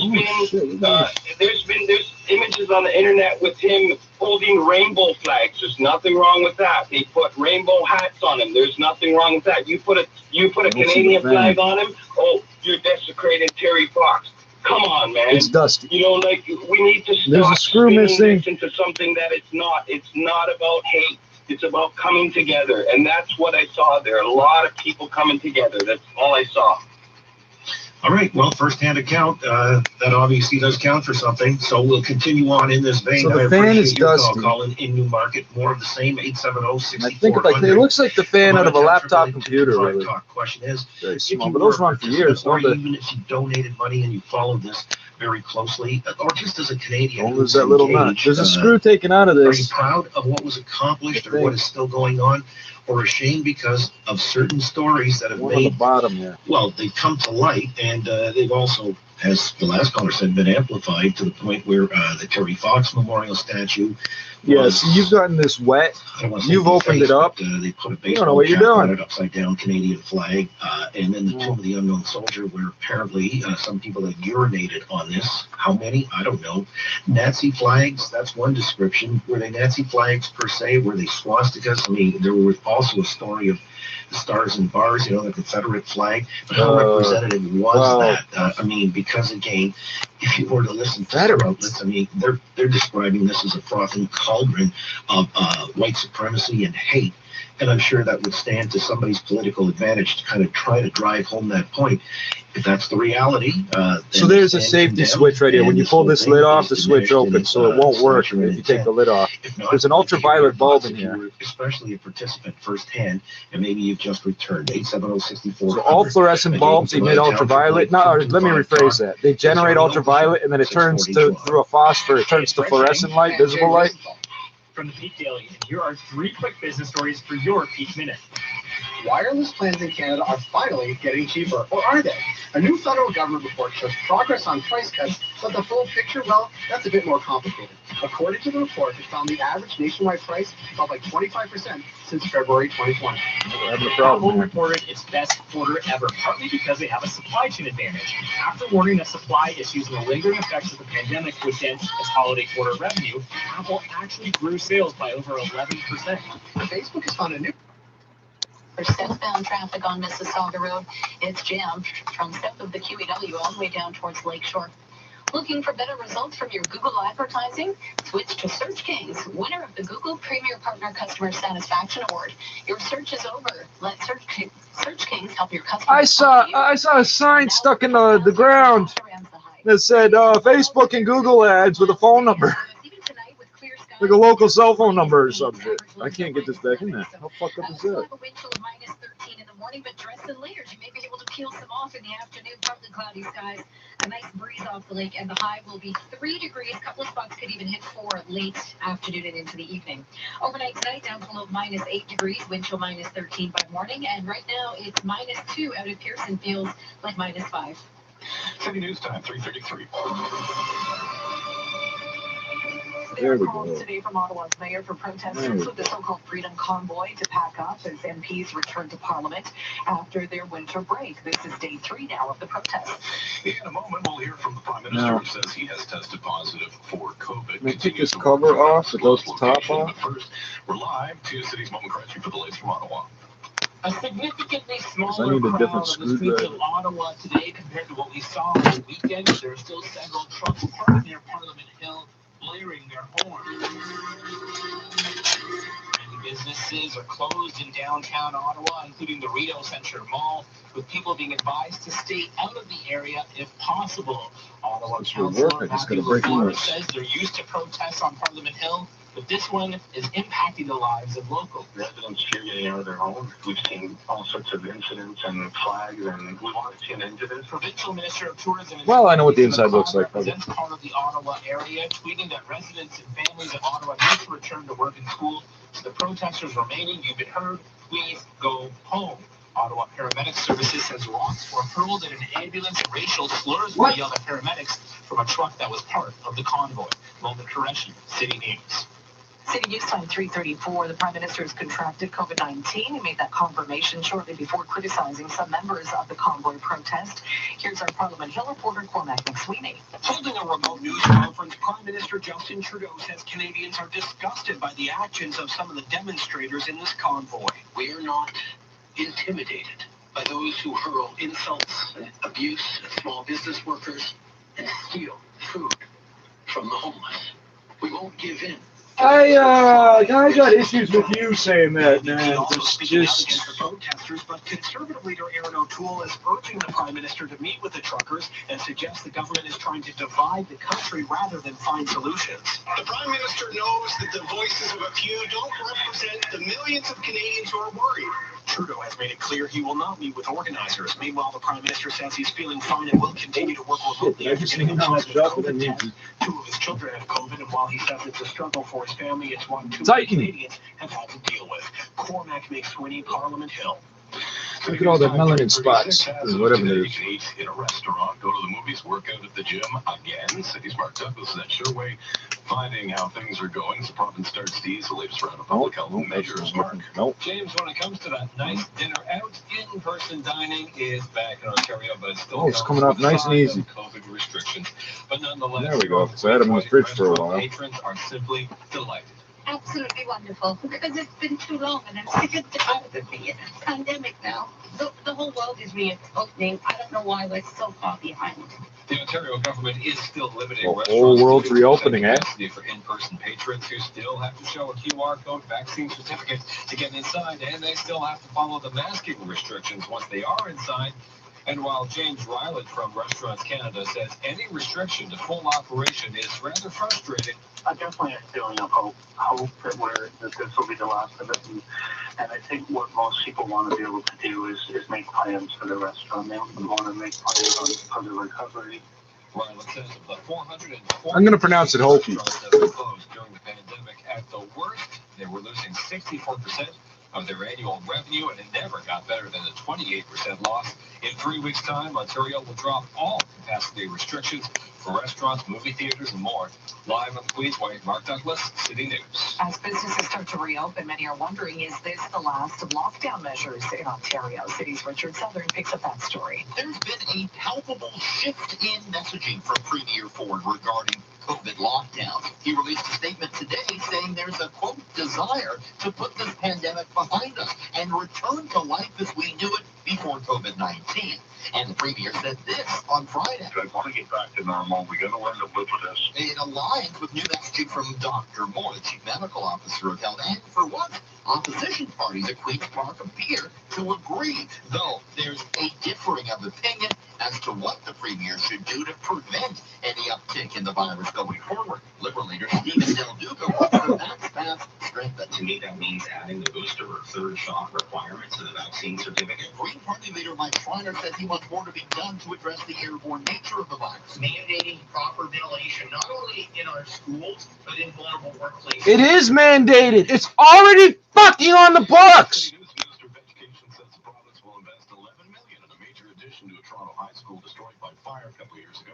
City's Phil Martino joins us live. For example, industrial workplaces, just for example, 15 cubic feet per minute minimum per person of 18% oxygen at 18 degrees Celsius. For a total now of 1,300 spaces for students. North Memorial Collegiate Institute has served families for generations. And we believe in our government, our figure, that we have to assist communities and help them build on this difficulty to improve the school with the best living environments possible. Toronto District School Board Trustee Talking was a Chris fucking Milestone choking. for a school that has gone through quite Damn a it. big tragedy. The school was opened in 1929 as a memorial to the youth of York Township who died in World War I, many of whom were high school students at that time themselves. Completion on York Memorial is slated for September 2026. For Martino City News. Gas prices. China could build a hospital in 10 days. It takes you 4 years plus whatever they started this shit to build a school. Really? Really? You know how easy it is to build with cinder blocks? Like, really? Toronto's landmark of Yonge and Dundas Square. Oh, shit. These people witnessed it as well. As far as the unknown soldier and Terry Fox, I'll tell you one thing, sir. There was probably close to 1 million people downtown Ottawa. It went all night. There was fireworks. There was barbecues, street food everywhere. And there was no washroom facilities. I walked through the Byward markets. There was yellow snow everywhere, around every corner, every alley. And yes, on the unknown soldier, people did try and hide behind it, I believe, because I did see the markings. But no one was there to do it maliciously, See? sir. Typical bullshit. Typical sex offender mentality. Oh, I'll hide it and they won't see it. Everybody can see. I'm going to do it over here, and then if nobody knows, if I don't believe you saw it, it doesn't count. All right, Brent, that's your take, and you believe it was all a very peaceful and occasion to be proud of. Damn it. I got your point. You know, there's many who believe that the media, in some ways, certain outlets are changing this up. I don't know. We're hearing that, though, that this is something, you know, that is misrepresenting, actually, facts on the ground. Well, it wouldn't be the first time. Tony is in Burks Falls. Let's go up Highway 11 now. Get Tony's call in here on the Oakland Show. Hey, Tony. Hey, how you doing? I'm all right. I'll get it over right away because your screener asked me to. It's better to live. I didn't get it right when I was telling him, and he reminded me what the saying was. But the saying is, it's better to live one day as a lion than 1,000 as a sheep in a pen. Now, you may say, well, wait a minute. A lion killed, I'm a maimed. snow No, leopard. it's The not lion's about going to eat. The lion's going to drink water, man. The lion's going to drink water no matter what the birds is doing. Enjoy his life. Grab his females by the back of the neck and do what he does. Oh, come on. No, you're getting, no, see? And that's what this whole thing was about. And yes, there was. No, it's not. It's not at all about fucking rape, which is obviously what you're thinking about. Operative of Trudeau or a member of the RCMP. Okay, look. Well, okay, Tony. I mean, there's no way to verify that. Okay, but look. All right, listen. That's your perception. I'm not going to sit here and try to convince you otherwise. It's just I can't verify. I can't verify that, Tony. I mean, so we'll put that in the category of speculation. Tony and Burks Falls. Okay, I'll give you that. I'll give you that. Well, there you go. Oh, I'll give you that. I'll give you that I'm totally speculating. I'll give you that. Yeah, you're totally speculating. Let me give you another little piece. You're making shit up as you go. I don't know if you know what the autists are on the internet, right? No. There's a bunch of people, they call them the autists, right? And they call them the autists because they're autistic about finding numbers and That's no. Autism's not a cool little nickname you give people because you think they're like this and like that. That have been involved in this movement. Do you know the numbers that they're coming up with? They're coming up with between 8 and 10 million people. Wow. Well, you know what? That's kind of impressive because within the province of Ontario, I guess it was also out west and blah, blah, blah. Okay, in a country of 38 million people, you're saying it's roughly about 1/5, 20%. Got it. Okay. Well, hey, Tony. I mean, no, that's impressive. Tony, I'm not going to discount that. I mean, if that's what they've come up with, it's pretty impressive. So there's obviously a movement. Look, let's accept that. Question is whether they feel like they've accomplished something here or it's still about to be accomplished. If it morphs into something more meaningful and lasting, that's something I'll debate or discuss with the person after 4 o'clock. I got your call. I got to slide on up to Joe in Newmarket here on the Oka Show. Joe, your turn. Go ahead. How are you today? Thank you, Joe. Go ahead.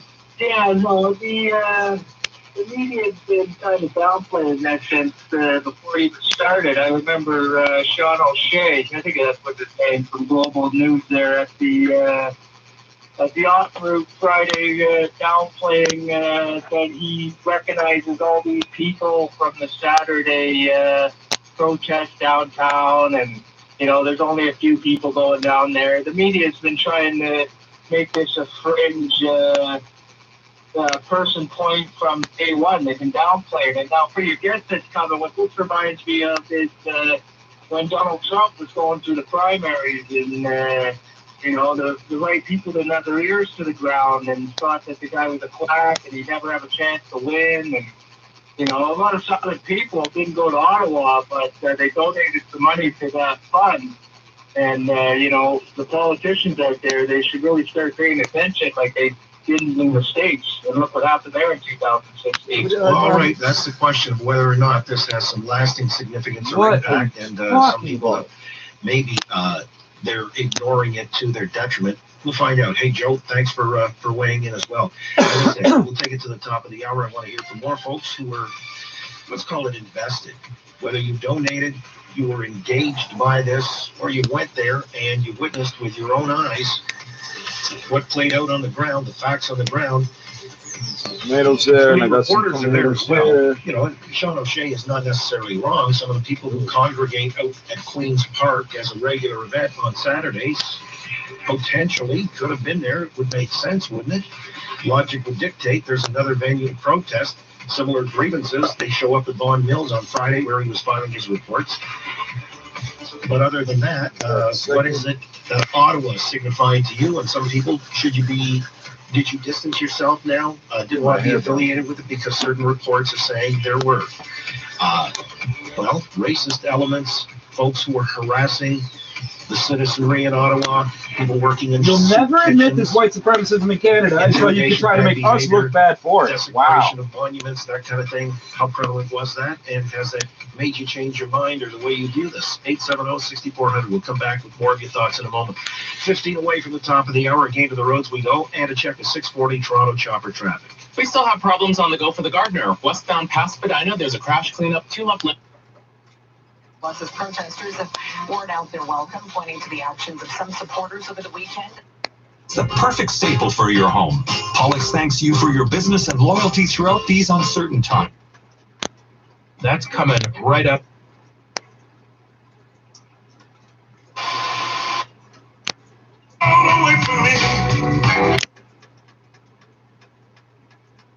Ta vie, tu la regardes comme un travail.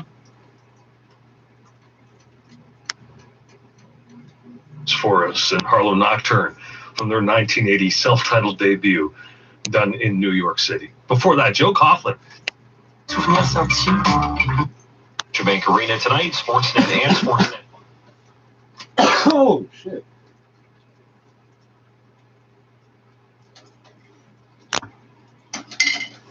Okay, see if this works.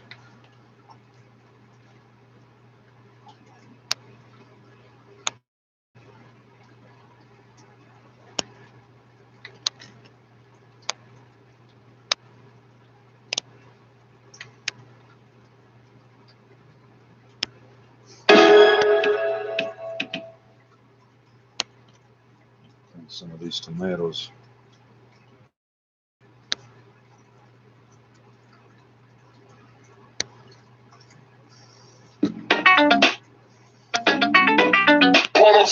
Deutsche Rapper bin im Mund gefickt. Wir erkennen dich, wenn du nicht aus dieser Gegend bist. Hier bist du falsch, wenn du Party oder Szene willst.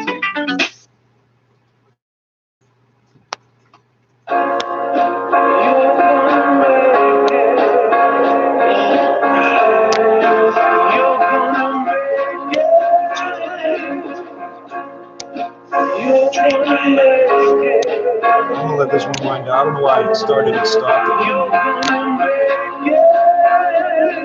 Yeah, the devil is free. What up? Nah, Records 2009. We're gonna make it. Yeah, they ain't stopping us, eh? Nah, they ain't stopping us. Nah. Check it. No Dreamcast, let them know. I was born to grow up abandoned and poor. Take medications that make me tired and also sore. I never asked for this, it just kinda came. Now I'm trying to make money, I'm after the fame. Parents blame me for everything that went bad. My dad was an alcoholic, he drank till he passed. I lived in constant doubt, I always had to shout to get my point across. I lived in about 100 different group homes. Never had the same bed for a month. I felt alone. They kept on changing my meds. They kept on changing my mood. My parents kicked me out when I was 12. It's nothing new. That's how I was raised. Went through all elementary school getting hazed. I met this girl. Our friendship went terribly wrong.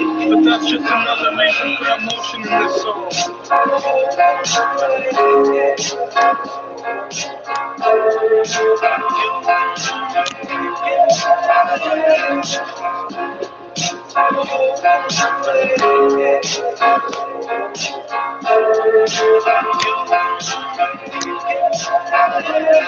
Life is what you make it, through the thick and the thin. Been lost in the struggle, still I'm striving to win. Sin in my soul, world leads to sin.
Every time I think I'm a piece of shit of a person, the world amazes me. And I operate on the assumption I am an asshole, so I'm going to try to overcompensate.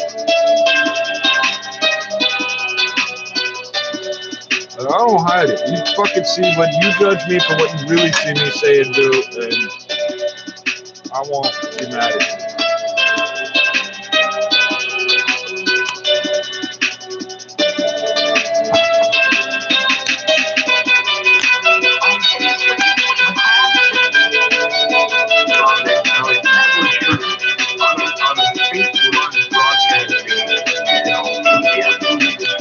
But again, I mean, you never know where these things get started. This is legal where I live. The show Power and Politics, and the host was Neil, I can't remember her last name, asking Marco Mendocino now, if that is the case, that somebody who's in state politics would even suggest the Russians somehow are involved in it.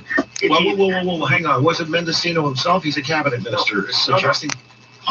He was interviewing Marco Mendocino, and Marco Mendocino apparently had said, no, we'll let the security deal with that sort of stuff. So he basically sideswiped. But just to have anybody on a state-run broadcasting so even suggest something like this, that Russians are involved, I mean, would be ridiculous.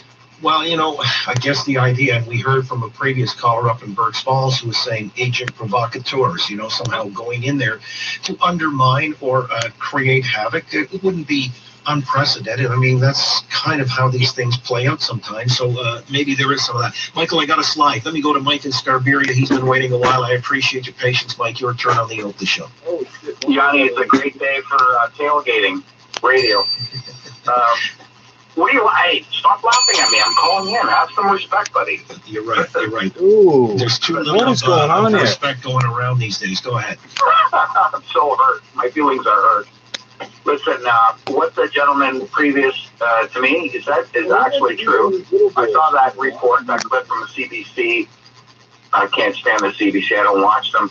But yeah, she said it could be a narrative from or an operative from Russian whatever, because there's a lot of Russian truck drivers. I was appalled when I saw that, but I wasn't surprised. Anyway, so click next story.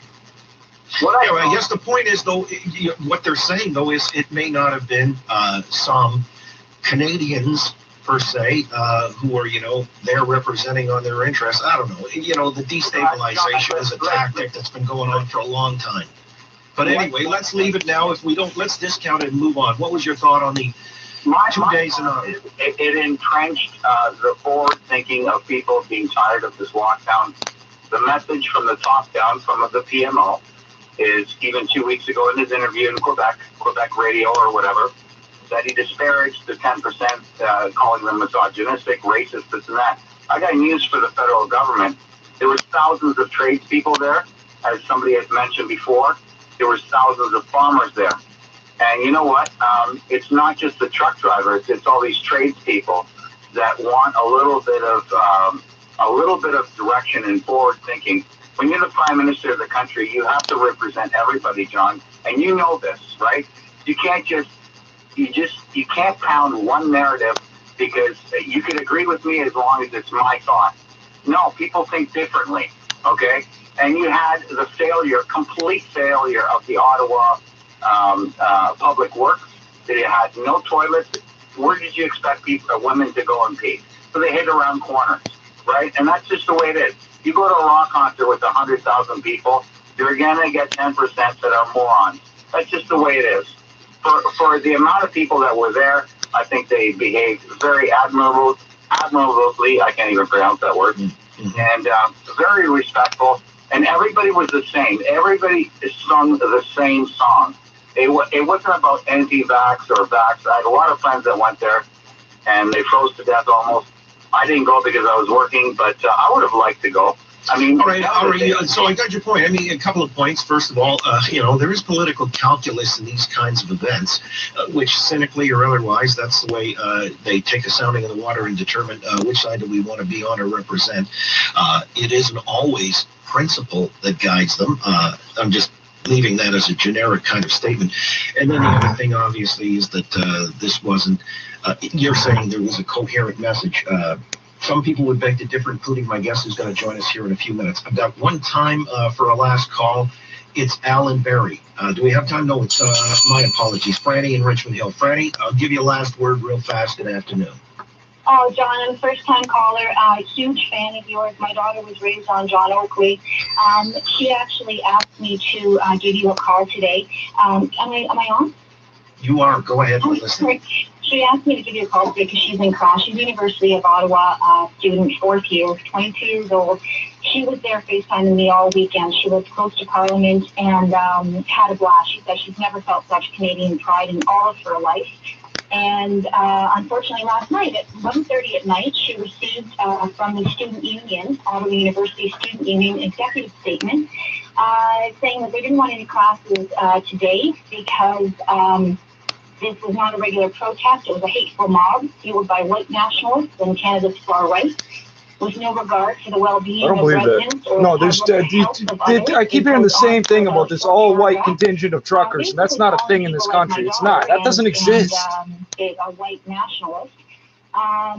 They go on, I can go on, they refer to violence, the desecration of the Terry Fox statue, the Canadian War Memorial, that people were harassed if they were wearing a mask or putting up a pride flag, possibly on Terry Fox, I don't know. Again, I can go on. Well, the pride flag on Terry Fox don't mean nothing. You can't. Violence of the weekend.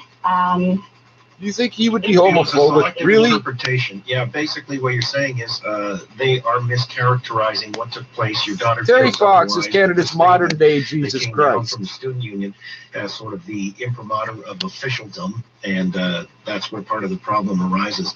Franny, I wish I had more time, but give our best to your daughter. I appreciate her consideration that she wanted to have that statement read to on the program, and duly noted. I hope you'll call again. I've got to leave. We'll come back and discuss this further after 4 o'clock news and moment.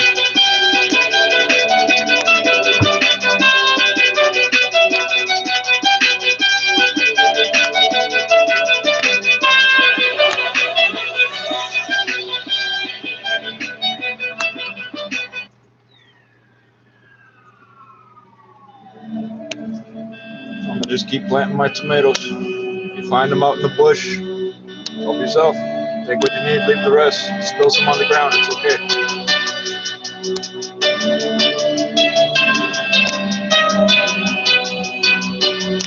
Your Honor, if I have a breakdown after this and do something bad, I am so sorry, but they breaking my soul over here.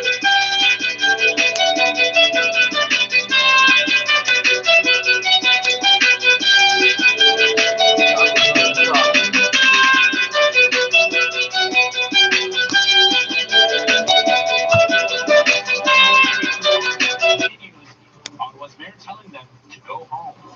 After testing positive for COVID-19, Prime Minister Justin Trudeau criticizes the act. Denying your disability claim. Intimidated by abuse or hate. In-person dining is back in Ontario. I think right now is a great time to do it. Hopefully this is the last time. We've got the new rules and reaction from hungry and happy customers. The Leafs hit the halfway point tonight. It is a beautiful day. With lots of room to grow. New Jersey's in town and the Raptors. I love the night times, but the days can be beautiful too. Oil is the hottest commodity right now, with demand reaching new heights. Good for the Canadian economy, but not so great at the pumps. We subsidize what we export. That makes no sense. DisabilityRights.ca for your claim and to assert your rights. DisabilityRights.ca. Let's check on the roads here. 640 Toronto, chopper traffic. We still have problems on the go for the westbound past Spadina. There's an ongoing crash cleanup in the left lane. Emergency crews are at the scene. It is backed up from approaching Sherburne. Past there, on the westbound QEW, approaching Berkeley, there's still a crash blocking the HOV and the left lanes. It's backed up from the Ford plant. If you're looking for alternates to get around that problem at Strawn, the westbound Lakeshore is very heavy from Jarvis to Reese, and then from Ontario Place to approaching BC Road, where blocking the left lane, and southbound on York Street at Bremner, a stalled vehicle blocking the left lane. Drive into your local Mr. Lube for convenient stay in your car services. Proudly Canadian since 1976. Mr. Lube, open every day, no appointment needed. I'm Richard Martin, 640 Toronto, chopper traffic. We believe in a greater Toronto. This is CFMJ Global News Radio 640 Toronto. Of course, entertainment. I can't believe we're 2 years into this. You're listening to Global But I can't believe I was right. 640 Toronto. This is Global News at 4 o'clock. Good afternoon, I'm Danny Longo. It's sunny and -1. Prime Minister Justin Trudeau says he will always defend the right to peaceful protest as part of our democracy.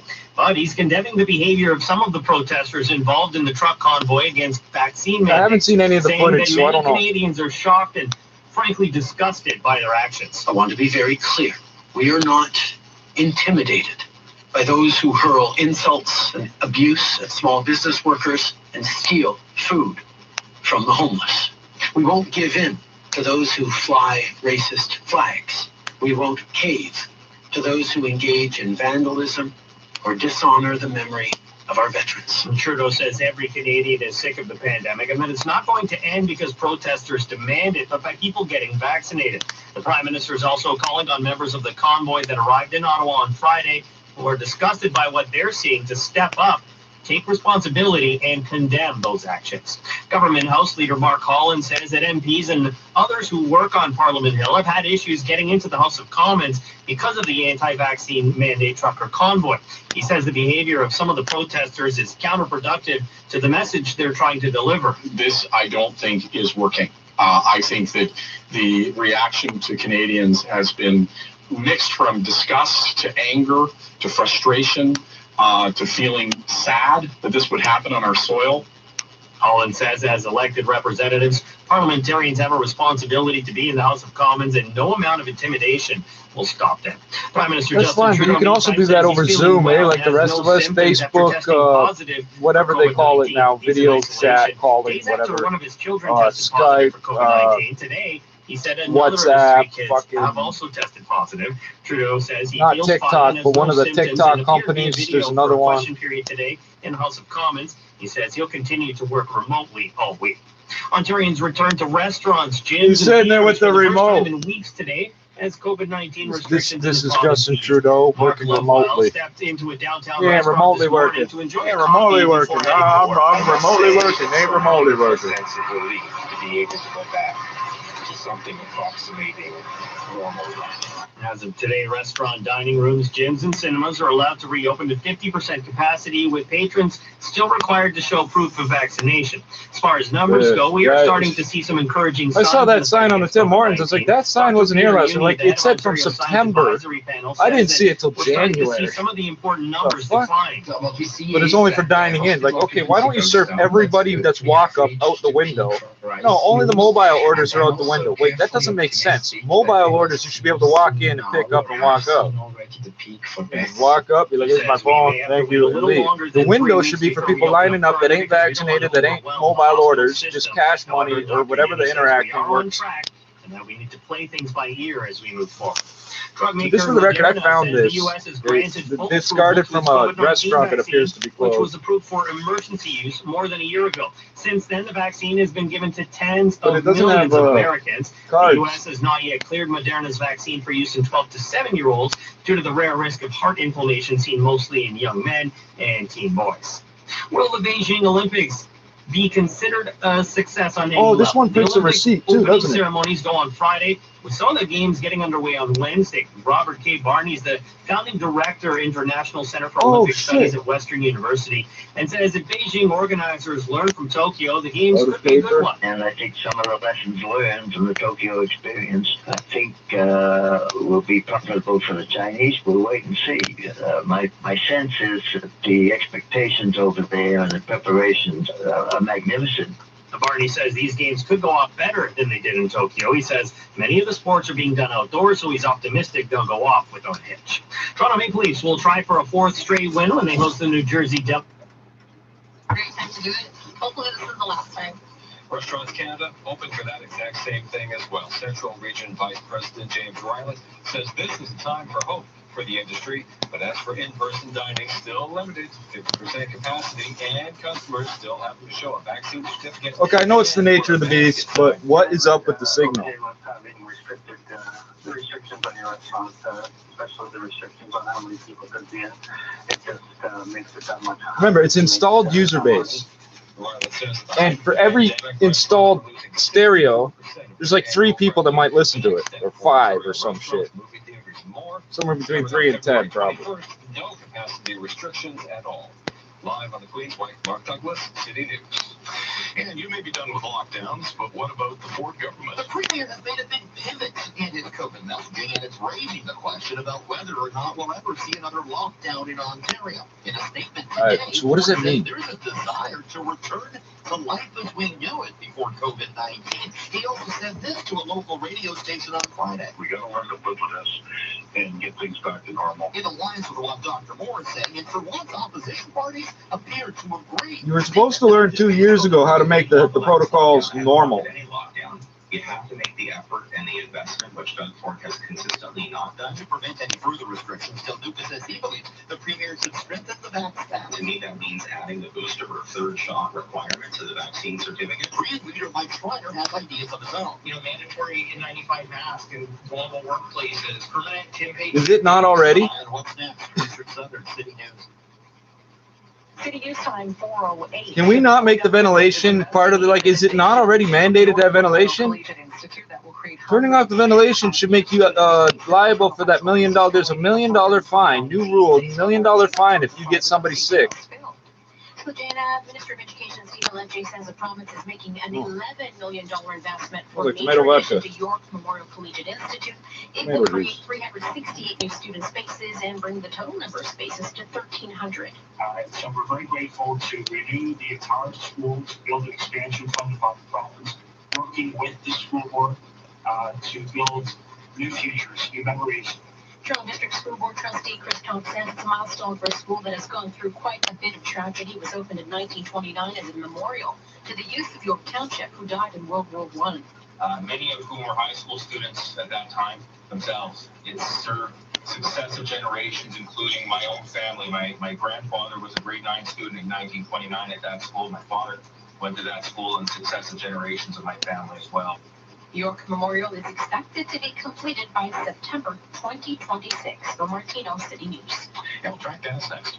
Toronto's #1 for breaking news, traffic, and weather. This is City News. I feel like I should make one more here. 15. There we go. Mail anxiety? Does the sight of a brown envelope make you sweat? Are the envelopes piling up? Don't know where to start? We do at Mark Feldstein and Associates. Yes. We deal with this every day. It's time to take control and start sleeping at night.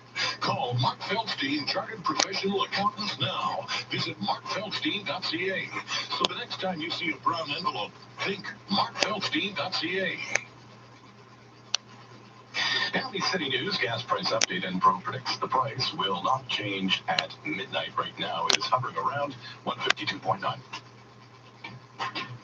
Wow. You're serious. Take the tossing and turning for some better sleep with Sleep Great from Healthology. Sleep Great.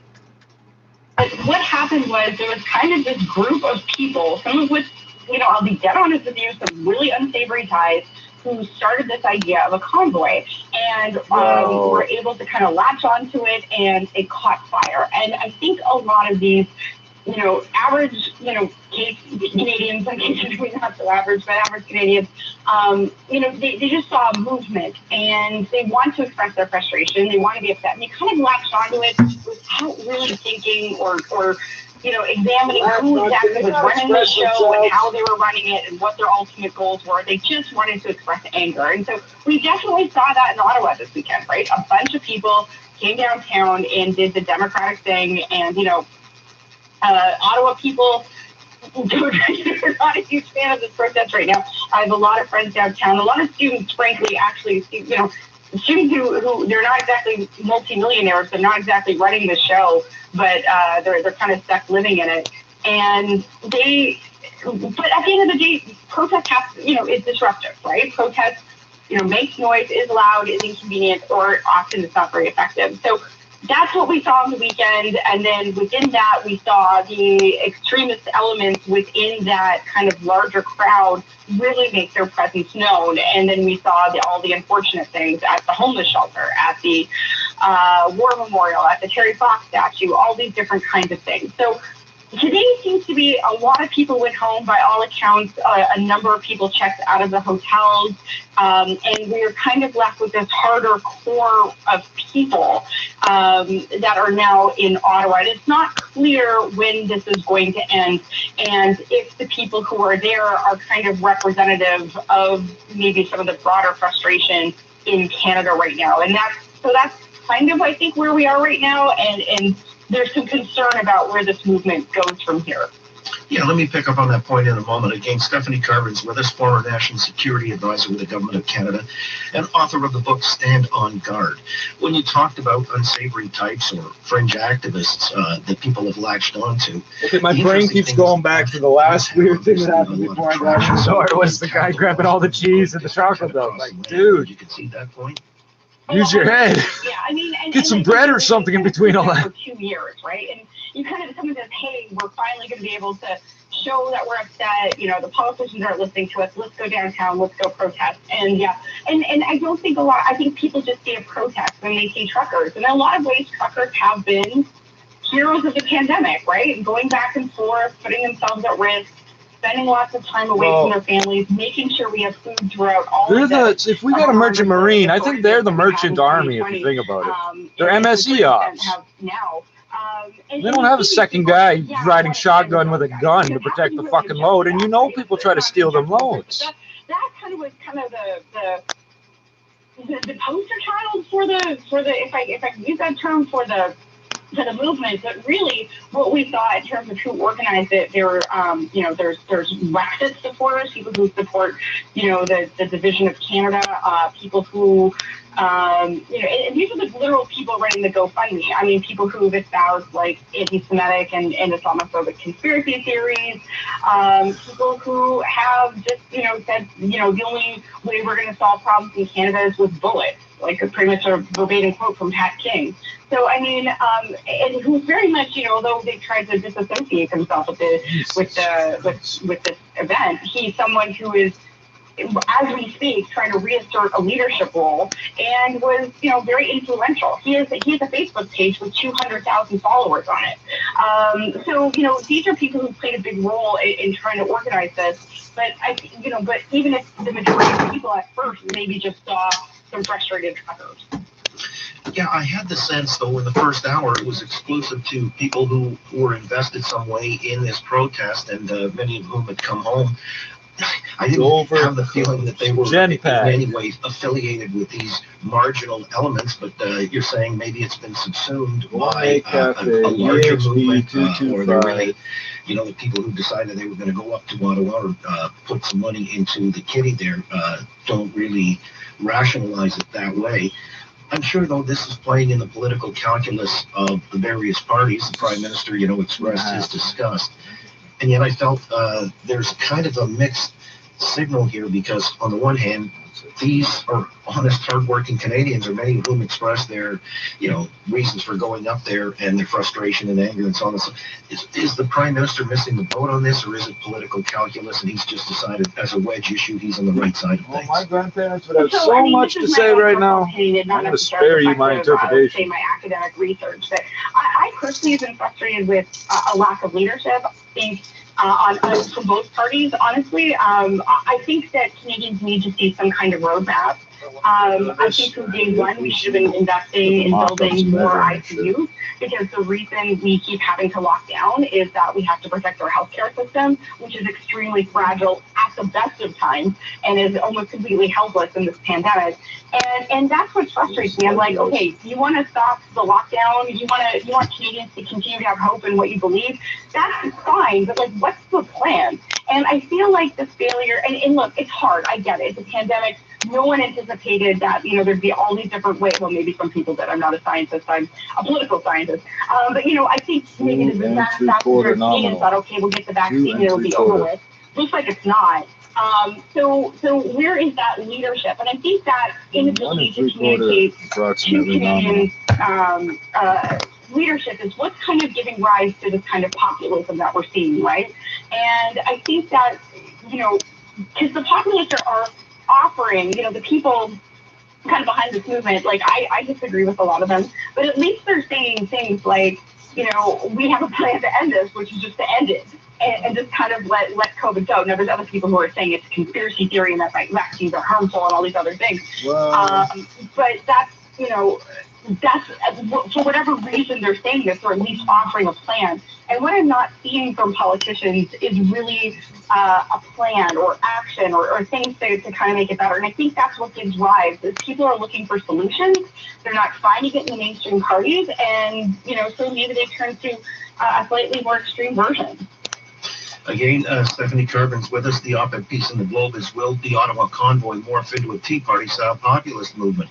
You know, one of the recurrent themes anyway, as I get it, and I've heard it expressed here on the show in the first hour, freedom. You know, if you want a coherent message now, it may have been about vaccine mandates and whatever, but now it seems like it's centering on, you know, individual freedom, the freedom to do this, that, or the other without government coercion or mandates or compulsion. But here's the question, because you talk about it morphing potentially into a Tea Party. Tell me about that, what the definition is of the Tea Party movement, and what that would look like in Canada if it were to take on that guise. What does that mean? So I think populist movements have at the very heart of their idea the idea that there is a corrupt elite that are in it for themselves, and then there's a pure kind of society of real hardworking Canadians who are being like completely ignored by that elite. And that, you know, a leader will say, I speak for you, the little people, the average Canadian, and follow me and I'll get us through this, you know, and to heck with all the rest of the laws and things like that. We're going to just change society for the little guy. So that's effectively what a populist movement is. And we see that on the left, right? You know, maybe in some of the rhetoric, Bernie Sanders is not the best idea because he's like a senator, but like, you know, that kind of style politics. And then you have the right stuff, and that's kind of the People's Party of Canada, right? You often see Maxime Bernier use that rhetoric when he's talking about, like, you know, Ottawa's corrupt, Ottawa doesn't represent you, Ottawa's, you know, this, that, and the other thing. So it's a rejection of kind of traditional politics for this kind of imaginary belief in some kind of pure, hardworking Canadian group that's out there. So that's effectively what a populist movement is. And when I think the Tea Party, and we're reflecting the kind of frustration I think people had with both the Democratic the Democratic and the Republican Party in the U.S. around 2008, largely I think in response to Barack Obama's I got to hear some BBC or something after this too. Oh, hello, thumbs up. Right? Within the idea of a populist movement, there's always the idea of revolution. So when people were talking about the Tea Party, you didn't catch me say it. I don't think I'm the best of people, but I'm aware of that. And every time I think about that, and then something comes up in the news to make me think, you know what? You got a bit less to atone for than other people. A populist movement that kind of, I'm going to use a fancy word, eschew, but by that I mean kind of ignore. Bear in mind, we don't know how much of these allegations are true. If you see video, I didn't see it yet. They're telling us what's been happening in Ottawa, but I have not seen it. They're going to bring about kind of revolutionary change here in Canada. But it is it's very enlightening here, Stephanie. And the thing, though, is, of course, it's still a form of democratic expression. And do the, let's say, traditional parties ignore it at their peril? I do believe so. And this, you know, like, I think when I look at Phillips, it doesn't fold. Why doesn't it fold? Whether on the left or what, you know, Occupy Wall Street, everyone can think back to that, like over 10 years ago now. Wolf of Wall Street, maybe the kind of People's Party of Canada, what we're seeing today, is that these people, you know, these groups, like, I don't really agree with either of them. Actually, I definitely don't agree with them. But they offer solutions, plans, something different, right? Something different. I think Canadians are craving, after 2 years, something different.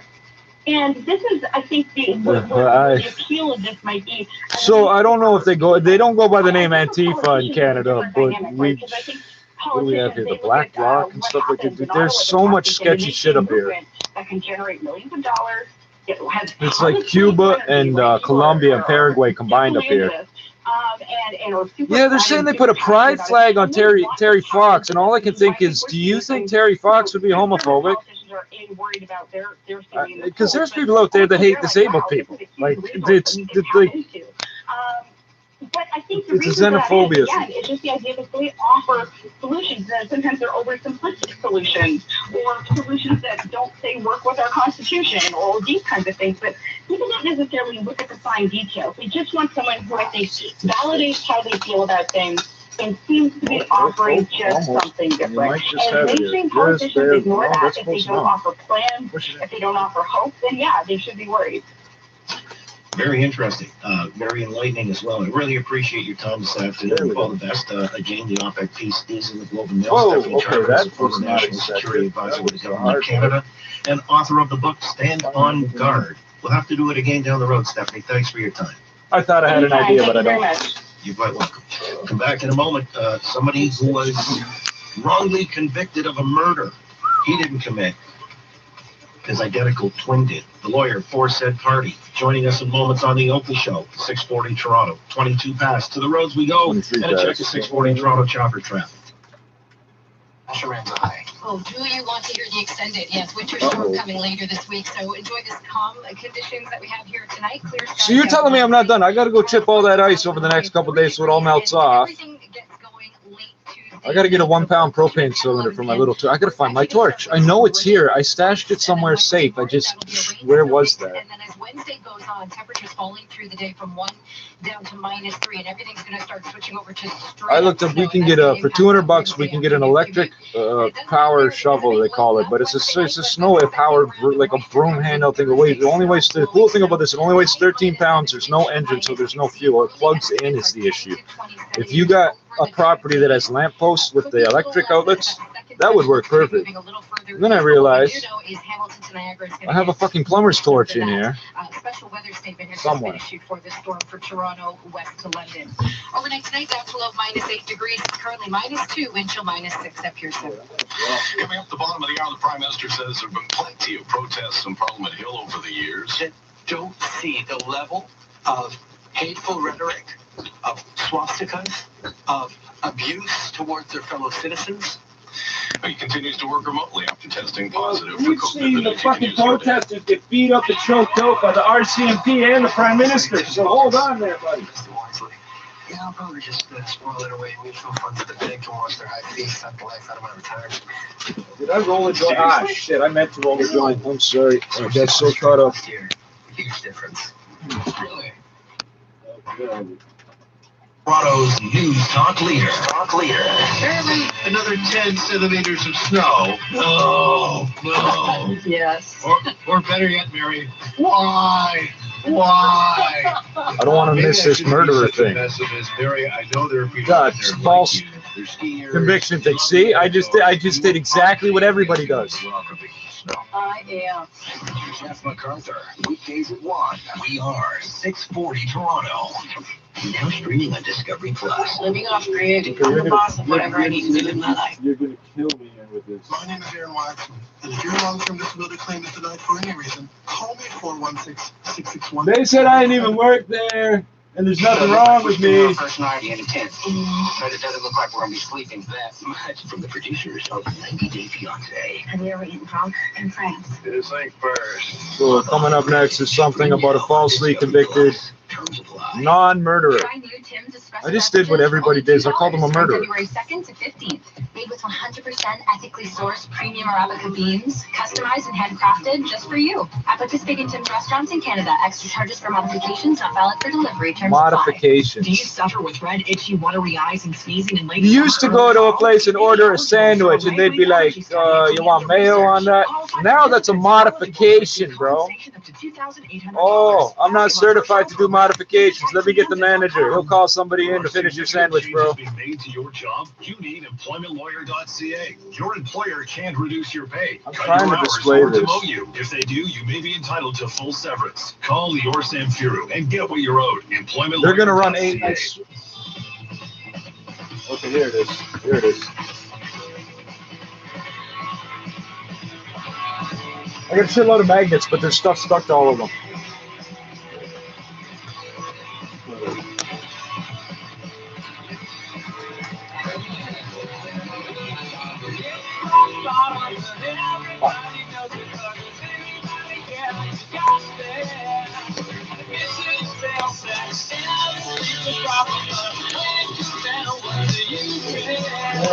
All right, we're back into it. Just a heads up after 5 o'clock in the news, where we'll update all the stories that matter. Now, when he says up next, you never know if it's actually going to be the next story. So if it's not, biologist at U of T. Because Oh yeah, I've been there are some arrested. people who believe that It's the best always way presumed forward that is I to did what I'm understand accused that, of. So I always get arrested. I don't get with released from the Omicron and, station. COVID at I the have to present prove is, that I can going to be meet around bail like the conditions, flu. like beyond. Many, I don't know how to well, put it. European countries have already begun to appreciate that that's the situation. And the odd part is, if you look at the UK is history, one such, and they opened last week. you would see that I keep getting found not because guilty they or made whatever. their The case kid, like, the shit doesn't add up to what I was accused of. So if I get charged again with the exact same thing on the exact same basis, why would you not give me bail if I never broke the bail before? A Chicago man spent nearly 2 decades behind bars for murder. A 2003 shooting that he didn't commit. Apparently, it was his twin brother, identical twin brother. Now, this is a situation I face personally because I have a doppelganger who, as far as I know him, I'm not related to, but he looks exactly like me, and I'm going to shut up. One of a grave injustice done to this individual who was released last Tuesday. His lawyer, Ron Safer, is on the line. He's the attorney for Kevin Duger. He's the man in question from the Windy City. Ron, it's good to have you with the Oakley Show at 640 Toronto. Good afternoon. Good afternoon. Good to be here. Well, I appreciate you coming on because this is really one of those stories of, well, a grave injustice. Maybe you could walk me through the chronology just so we get an overview of how this all played out, then we'll drill down on it. Sure. The crime was committed back in 2003, and it was a murder and attempted murder, a gang-related murder. Kevin Duger was initially a suspect, and he was ultimately charged with the crime. His twin brother, Carl, was asked by the police to come in because obviously the identification implicated him as well. And he was asked by the police to come in. He refused, and the police did not pursue that. They charged Kevin, even though there was no physical evidence, no circumstantial evidence, no forensic evidence against him, but there was a single eyewitness. A second eyewitness testified that that the police repeatedly directed her to identify Kevin. She said it was not Kevin who committed the crime, and she refused to identify him, but she was 16 years old. After being held for 15 hours, she was told if she signed a statement implicating Kevin, she could leave. She did so. But at his trial, she testified to all of this and testified that she did not identify Kevin. At any rate, Kevin was convicted of that crime and sentenced to essentially life sentence in prison. My understanding, originally 54 years, correct? Right, but because of truth in sentencing, that was going to be, in essence, if not a life sentence, essentially one. His brother, Carl, 10 years later, wrote him a letter while they were both in prison, Carl saying that this had weighed on him for all this time, that he had become an alcoholic because of the stress involved in the guilt, carrying the guilt, and that he wanted to make a clean breast of it. Now, the state says that that confession lacks credibility because Carl at the time had been convicted of his own murder and sentenced to a life sentence. And so the state said, well, he had nothing to lose at that point by confessing. And while that is undoubtedly true and that casts a shadow on his confession is corroborated by independent evidence. For example, the eyewitness said he could tell the two twins apart because the twin who committed this crime had a braided beard. Carl's there's little differences like that, but if you know people, you can tell them apart. Every set of twins I know, I can tell them apart. And I never got them mixed up, not even when I first met them. When I found the second one, without seeing the first one, I knew they were twins. And there's other evidence that corroborates. Except for one. At any rate, that process was brought before the courts, and after several appeals, the Court of Appeals decided that if a jury would hear all of the evidence, the old evidence and Carl's confession, it is likely that the jury would have acquitted Kevin, and so Hold on, say he was that. granted a new trial. Okay, now I Again, Ron understand. Safer's with us, attorney for Kevin Duger. Again, just let out of the Cook County Jail where he spent nearly 20 years for a murder he didn't commit. Wait, Was he's in a his identical county twin jail. brother, who was, as you say, already spending a life sentence for another murder, and therefore his confession didn't carry much weight with, and this was 10 years after the fact. The one 10 years said, he committed, or at least the murder was committed in 2003. I can't be 100% and sure. The brother first time, confessed in it may be 2013. that the first time I saw Typically, both of weight them is together given to was the first time I confession. saw the second one. I'm not sure. Incredible because he had nothing to lose. But would that have been, Yeah, but the fact of the matter is, people are prosecuted based on these types of confessions every day. Sure. If the prosecutor, if he had given this confession to a prosecutor and the prosecutor wanted to prosecute him for this crime, they would be saying that's proof beyond a reasonable doubt.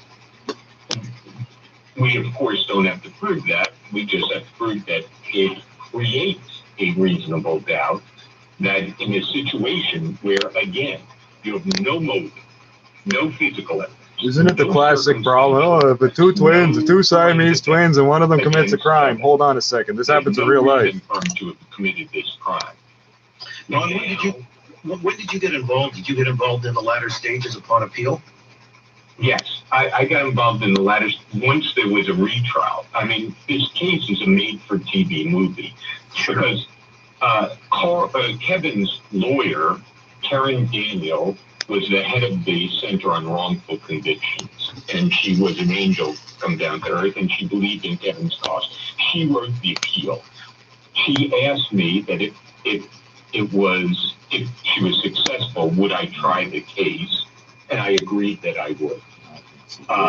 Tragically, Karen was run over while walking her dog one morning and did not live to see Kevin survive. Notice how that happens to you. You notice that shit. Prison, but her appeal won Kevin a new trial, and now I came in to honor my promise to my dear departed friend.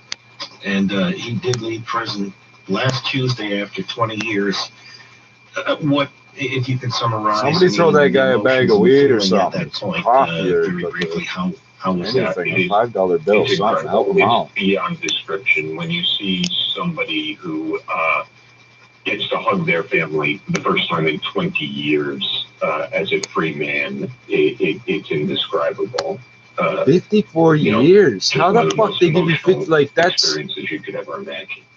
His thoughts towards his brother? That sounds like disproportionate sentencing. He understands. He understands. He's a free man today, Ron Safer, largely responsible for that, attorney for Kevin Duger. Fascinating story. And What were you doing in 2003? Made for TV. Fuck, man. Type of treatment, and perhaps it shall. There's people that got shot and killed in 1999. They found the killers in like 2009, 2014, 2019. Like, it's fucking fucked up a bit. Fascinating story. We'll come back. You know, the twin phenomenon is kind of interesting. Is it more upside or downside to being a twin, especially if you're an identical twin? How does that work? If you're a twin, I'd like to hear, just by way of follow-up, there may be some grist for the mill here, the talk mill, and I'll open the lines. Just out of curiosity, if there's a shot that, you know, people are twins, especially identical, is there more upside or more downside when it comes to that? And where some of the mistaken identity scenarios can play out. Maybe you can share those with us very briefly. Otherwise, we move on. 870-6400 to join the Oakley Show. 870-6400 from out of town. 888-225-TALK. Get you on the program at 640 Toronto. Toronto's news, today's talk. 640 Toronto. Hi, this is John Oakley. Do you have a down here in the Queensway feel it's about time because they've done their vaccination and they've done their boosters. We did our part, yeah, I think. Well, you did what the government told you, so I can't fault you for thinking that way. Restaurants will certainly But I don't know if you did everything proper. With Restaurants Canada says customers coming back inside makes this a time for hope. At the height of the pandemic, we were down, our industry was down about 64%. The best we've done since the pandemic started was a loss of 28%. The best, I don't know what reporting period he just said, but the best reporting period they've had is negative 28%. That's insane. To run a business 2 years straight, and the best reporting period is negative 28%. Oh my God, that hurts. If you don't own all of your equipment, your land, your trucks and stuff, that's serious. When it comes to his opinion on COVID lockdowns, your city's Richard Southern. Could this be the beginning of the end of the last lockdown in Ontario? Maybe. Okay, we've heard this. Big shift in tone from the premier. In a statement today, he said there's a desire to return to the life we knew before COVID-19. Shit, I can't tell because of that 4:30 marker with the 4:34. It is so irritating that the date window at the 4 o'clock mark. It should be 3 o'clock or 4:30 or 6, not 4. Because I keep thinking it's at 3. You can say, "Oh, you're wearing it wrong," but you're wearing it wrong. I got 4:39. Lucas says he wants to see smaller classrooms and the vax pass strengthened. Adding the booster requirement to the vaccine certificate. Despite the growing desire to put lockdowns behind us, Ontario has recorded more than 1,200 COVID deaths in January. It's been one of the deadliest months of the pandemic. Richard Southern, City News. Gas prices next. City News acknowledges the land we broadcast from as the ancestral territories of the Anishinaabe, the Wendat, and currently the Haudenosaunee. We acknowledge your acknowledgement. The acknowledgement of your acknowledgement has been received. We acknowledge the receipt of the acknowledgement of the acknowledgement of the acknowledgement. It's the two generals problem. You get it? No? Also giving you quick and easy online access to the funds you need. Okay, hold on. To increase your cash flow, buy new equipment, or invest in new technology. Hold on, what's the URL? Apply now for a small business loan at bdc.ca/online loan and get up to $100,000. I'm gonna type that in. Conditions. BDC financing. I'm gonna type www though. Now, the City News gas price BDC.ca/$1.53 a liter. Traffic and weather together. Online. Wrong.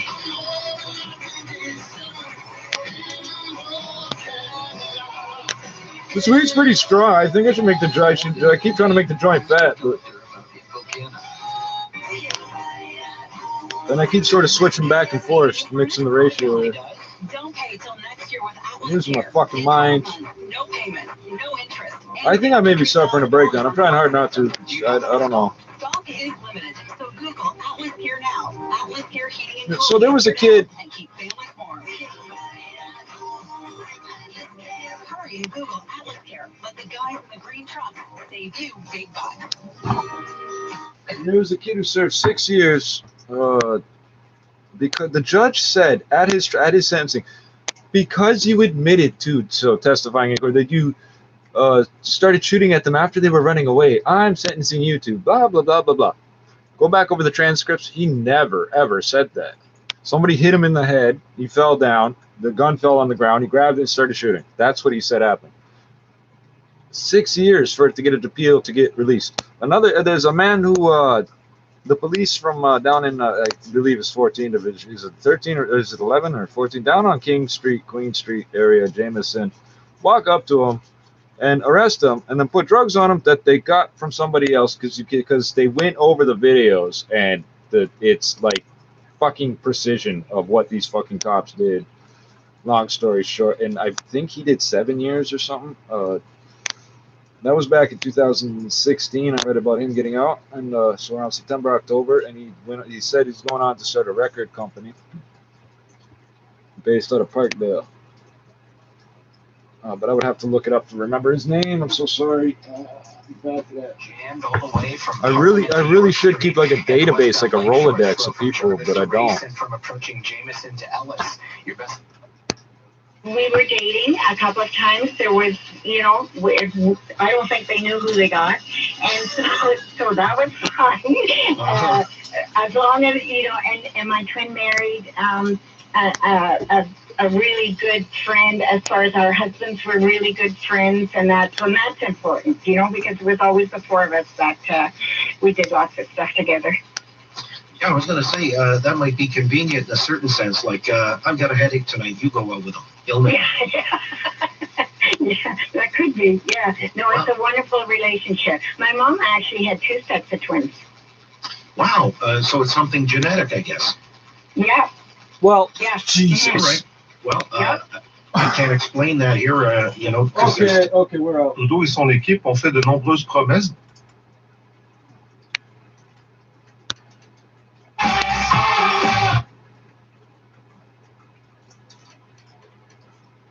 So 2004 is the year this week, because that was the year that Ken Jennings' winning streak.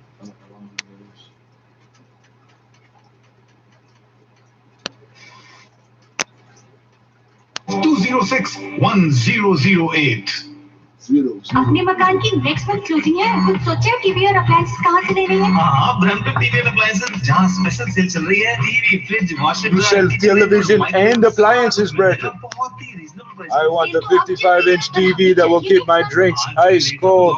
That's wonderful. वहाँ से cell phone और India भेजने के लिए 220 volt का सारा सामान भी मिल जाएगा। ब्रैम्पटन में ये कहाँ पे है? On Bowe, just west of McLaughlin, telephone 905-450-2828 or visit bramptonappliances.ca. Що там друзі, радіо Gujarati не хочу обновити Argentina. Però poi dai, è andata. Abbiamo iniziato col ritornello. Featuring Mark McGrath. Day and looking to the gaming world. This is the classic. Yeah, Sony's buying video game developer Bungie. This is a studio behind franchises such as Halo. Is this This Einar deal is Tengen? valued about $3.6 This is the guy that sounds US. And this move comes after its rival Microsoft. It had this earth-shattering deal to buy video game maker Activision Blizzard. That's valued at about $69 billion. Problem on the go for the major deal with Sony. It could expand Sony's PlayStation gaming console to a much wider audience by kind of partnering up with Bungie, which is again behind these big franchise games. And you know, Bungie again first became a household name with the launch of Destiny 2 and Halo, as I mentioned, for the original Xbox, and they will reportedly remain an independent subsidiary of Sony. But Sony stock was up more than 4% today. All right, Anthony Acolio with TV Wealth here on a Monday. Thank you very much. My pleasure. 4:45, and that's your look at business headlines here on the new Classical FM. A splash of color, an irresistible texture, or the finishing touch. It's amazing what the perfect rug can do for your home, and you'll find it at Area Rug Shop. Explore a massive selection of thoughtfully I need a created volume rugs, rug, including shag, vinyl, like a foot modern, tall. and vintage, designed in-house for your house. Whatever size, shape, style, and color is here for you. Area Rug Shop with showrooms in Barrie, Newmarket, Vaughan, Richmond Hill, and now open in Kitchener. Visit arearugshop.ca for more info. You can go to 20 jewelry stores to buy that special engagement ring. It's easy. Alec Van Ryk. By coming to Van Ryk, you will find that one-of-a-kind engagement diamond ring that you will not be able to find at any jewelry store at any price. Van Ryk Jewelers on Eglinton, 1 block east of Yonge. We need Your some visit to string Van Ryk will be a memorable occasion. I guarantee it. Call Van Ryk today at 416-440-0123 or visit Van Ryk. That's VANRIJK.com. Cynthia Finley's collection of vintage and estate jewelry has stories of everlasting love. Showcased at Toronto Antiques on King, Cynthia Finley's collection is world-class. Rings, earrings, bracelets, and pendants chosen for the one-of-a-kind women in your life. Members, use the code AM640 for 25. To notify officials about any hate crimes. Police Chief Peter Sully says despite tens of thousands of people converging in the capital, it's been a success that there were no riots, no injuries, and no deaths. Time now for sports. Placing a chicken sandwich on your McDonald's order of $15 or more. Order now on DoorDash before it's too late. Taxes and fees extra. Conditions apply. Is digital healthcare as good as it is in person? Is it complicated? Can I see my own doctor? Can I access it without a computer? You have questions. We have answers. Learn the basics of virtual care at infoway.ca/digital health learning. A CART education moment. Have you had your flu shot?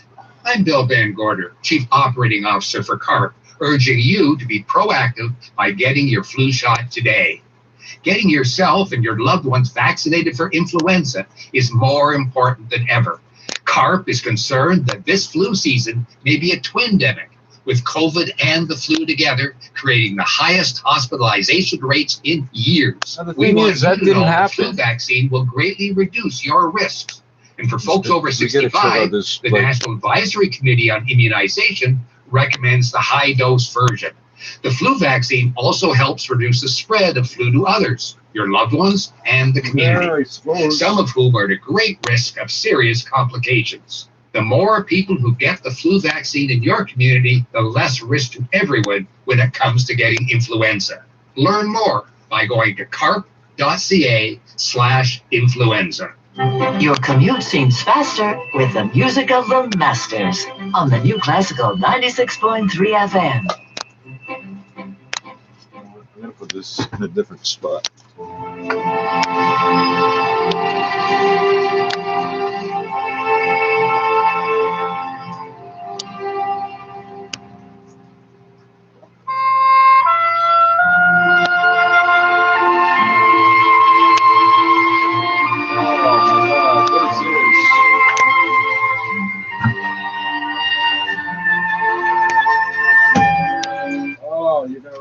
Both versions of that for me. D'abord, en analysant le Kit Kat. Damn it. Was the theme song? To build a major addition to York Memorial Collegiate Institute, the Toronto high school that was destroyed by fire in 2019. City's Phil Martino joins us live with the latest on that. Phil. So, Jen, Minister of Education Stephen Lecce says York Memorial has served families for generations and it has a special place in our community, so they're announcing its renewal. As we invest in schools, we're investing in our future. So King and I are very proud to support the Toronto play over San Francisco, so that's set up for the 13th of February.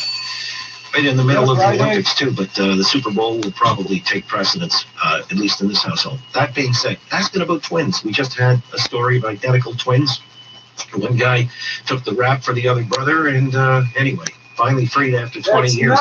Richard, what do you know about twins? Anything in your family resembling identical twins? Well, hey, John, a huge fan, first-time caller. This story's about two guys, Keith and Kevin, identical twins from Stouffville, friends of mine. Kevin worked at Canadian Tire, this is years ago, and one day he's sitting in his office, and this flyer comes around, and it's talking about a staff golf tournament, big one, a month away from when he got the flyer. So he looked at his schedule and he realized he was working. So he called his brother Keith, and these guys are both great golfers. He said, "Hey Keith, look, I can't play in this golf tournament. I got to work, but just go, pretend you're me, and have a great day of golf. It's free. Have a couple of drinks, blah blah blah." Well, Keith goes and he wins the golf tournament. A week later, Kevin's boss is doing payroll, and looks at, he goes, how'd that happen? He ends up calling Kevin and says, "Kev, I got to talk to you for a bit." Gets him in his office and goes, "Can you explain to me how you worked this Saturday 2 weeks ago and won the golf tournament at the same time?" And they got caught. Keith had to bring the trophy back, all the prizes and all that sort of stuff, and it was just a great story and legendary in Stouffville, and there you go. Sometimes it doesn't work out. I didn't even know you had to bring it back. No, well, the takeaway from this is the brother should have tanked just a little bit. You don't win the tournament. I mean, fly under the radar. If you never knew that lesson before, I guess he learned that afternoon. I appreciate that, Richard. Thanks for the call. Cheers, John. You got it. Over and out. Call again, please. Yeah, we were talking earlier of the twin brother who finally fessed up to a murder that his brother was doing hard time for. And the interesting thing, this was 10 years into his sentence. He had been given 54. Finally, on appeal, because the brother's confession originally didn't count for anything, but then, there was the arduous work of our lawyer friend, Ron Safer, who was just on the line, and somebody got killed. Managed to correct this injustice. But 20 years gone out of a man's life. It was his twin brother who pulled the trigger. And he himself, on a previous rap, was also doing life. However, when it comes to a miscarriage of justice, it was on this particular day the 31st of January, back in 1990. The McMartin preschool trials had seen Raymond Bucky, who was kind of in charge of the preschool in Manhattan Beach, outside of Los Angeles, down in California. He was accused of molesting children at the McMartin preschool. Oh, Jesus. And this was 6 years of trying this guy, and the prosecution kept going up that hill without a single verdict. 208 charges in total. Juries were deadlocked, and even then, the prosecution wasn't willing to let it go. Dude, this is not the case. And they retried the guy over and over again. Who actually did it then? Because I don't feel This happy. was the height of the hysteria over sexual abuse of children in America. And what really came to the fore, and you might have seen this on 60 Minutes years and years ago, they also did an expose on it, a complete lack of reputable evidence against the teachers and workers at this preschool. But what had been shown is that the children had been coerced and manipulated into their testimony. What actually at the time, the mantra of the day was believe the children, no matter what other evidence there may be or not be.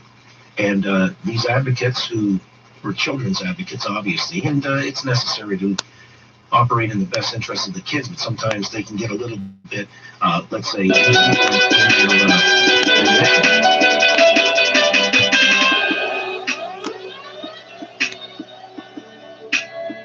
Who is this?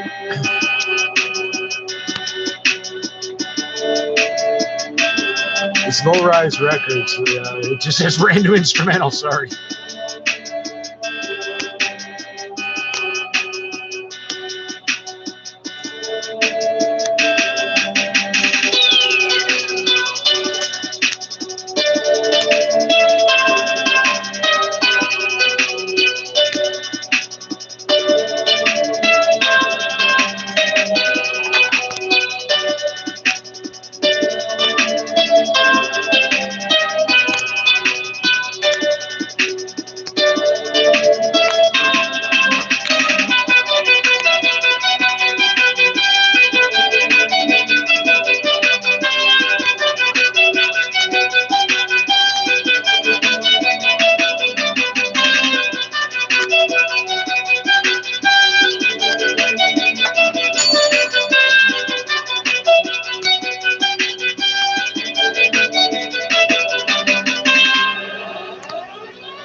I made it 1 hour and 6 minutes.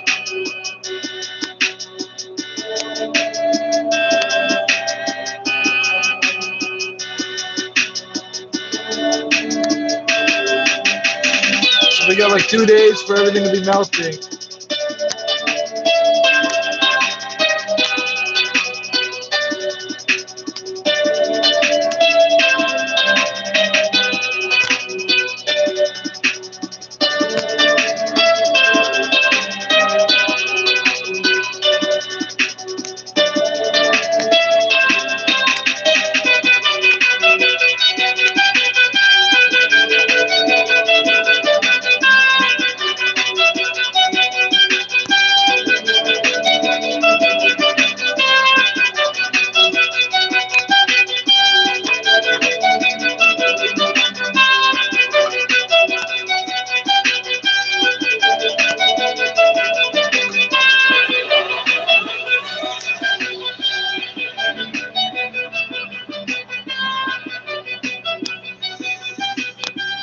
Oh my god, what the fuck?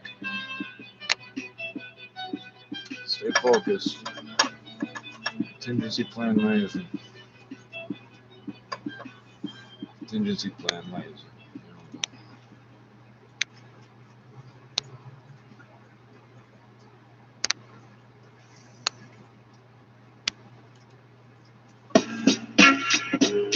Drug dealers. What? Psychological, afro. I love the beat, but I'm not sure if I can get away with playing it. I'm just not sure. The truth that can't slip out. Ain't it rose, red nose, candy, and flip flop. The rubber stripped out, cause my crop tip top. Screw us up, that's what you do. I'm placed up and stripped out. The truth that can't slip out. Ain't it rose, red nose, candy, and flip flop. The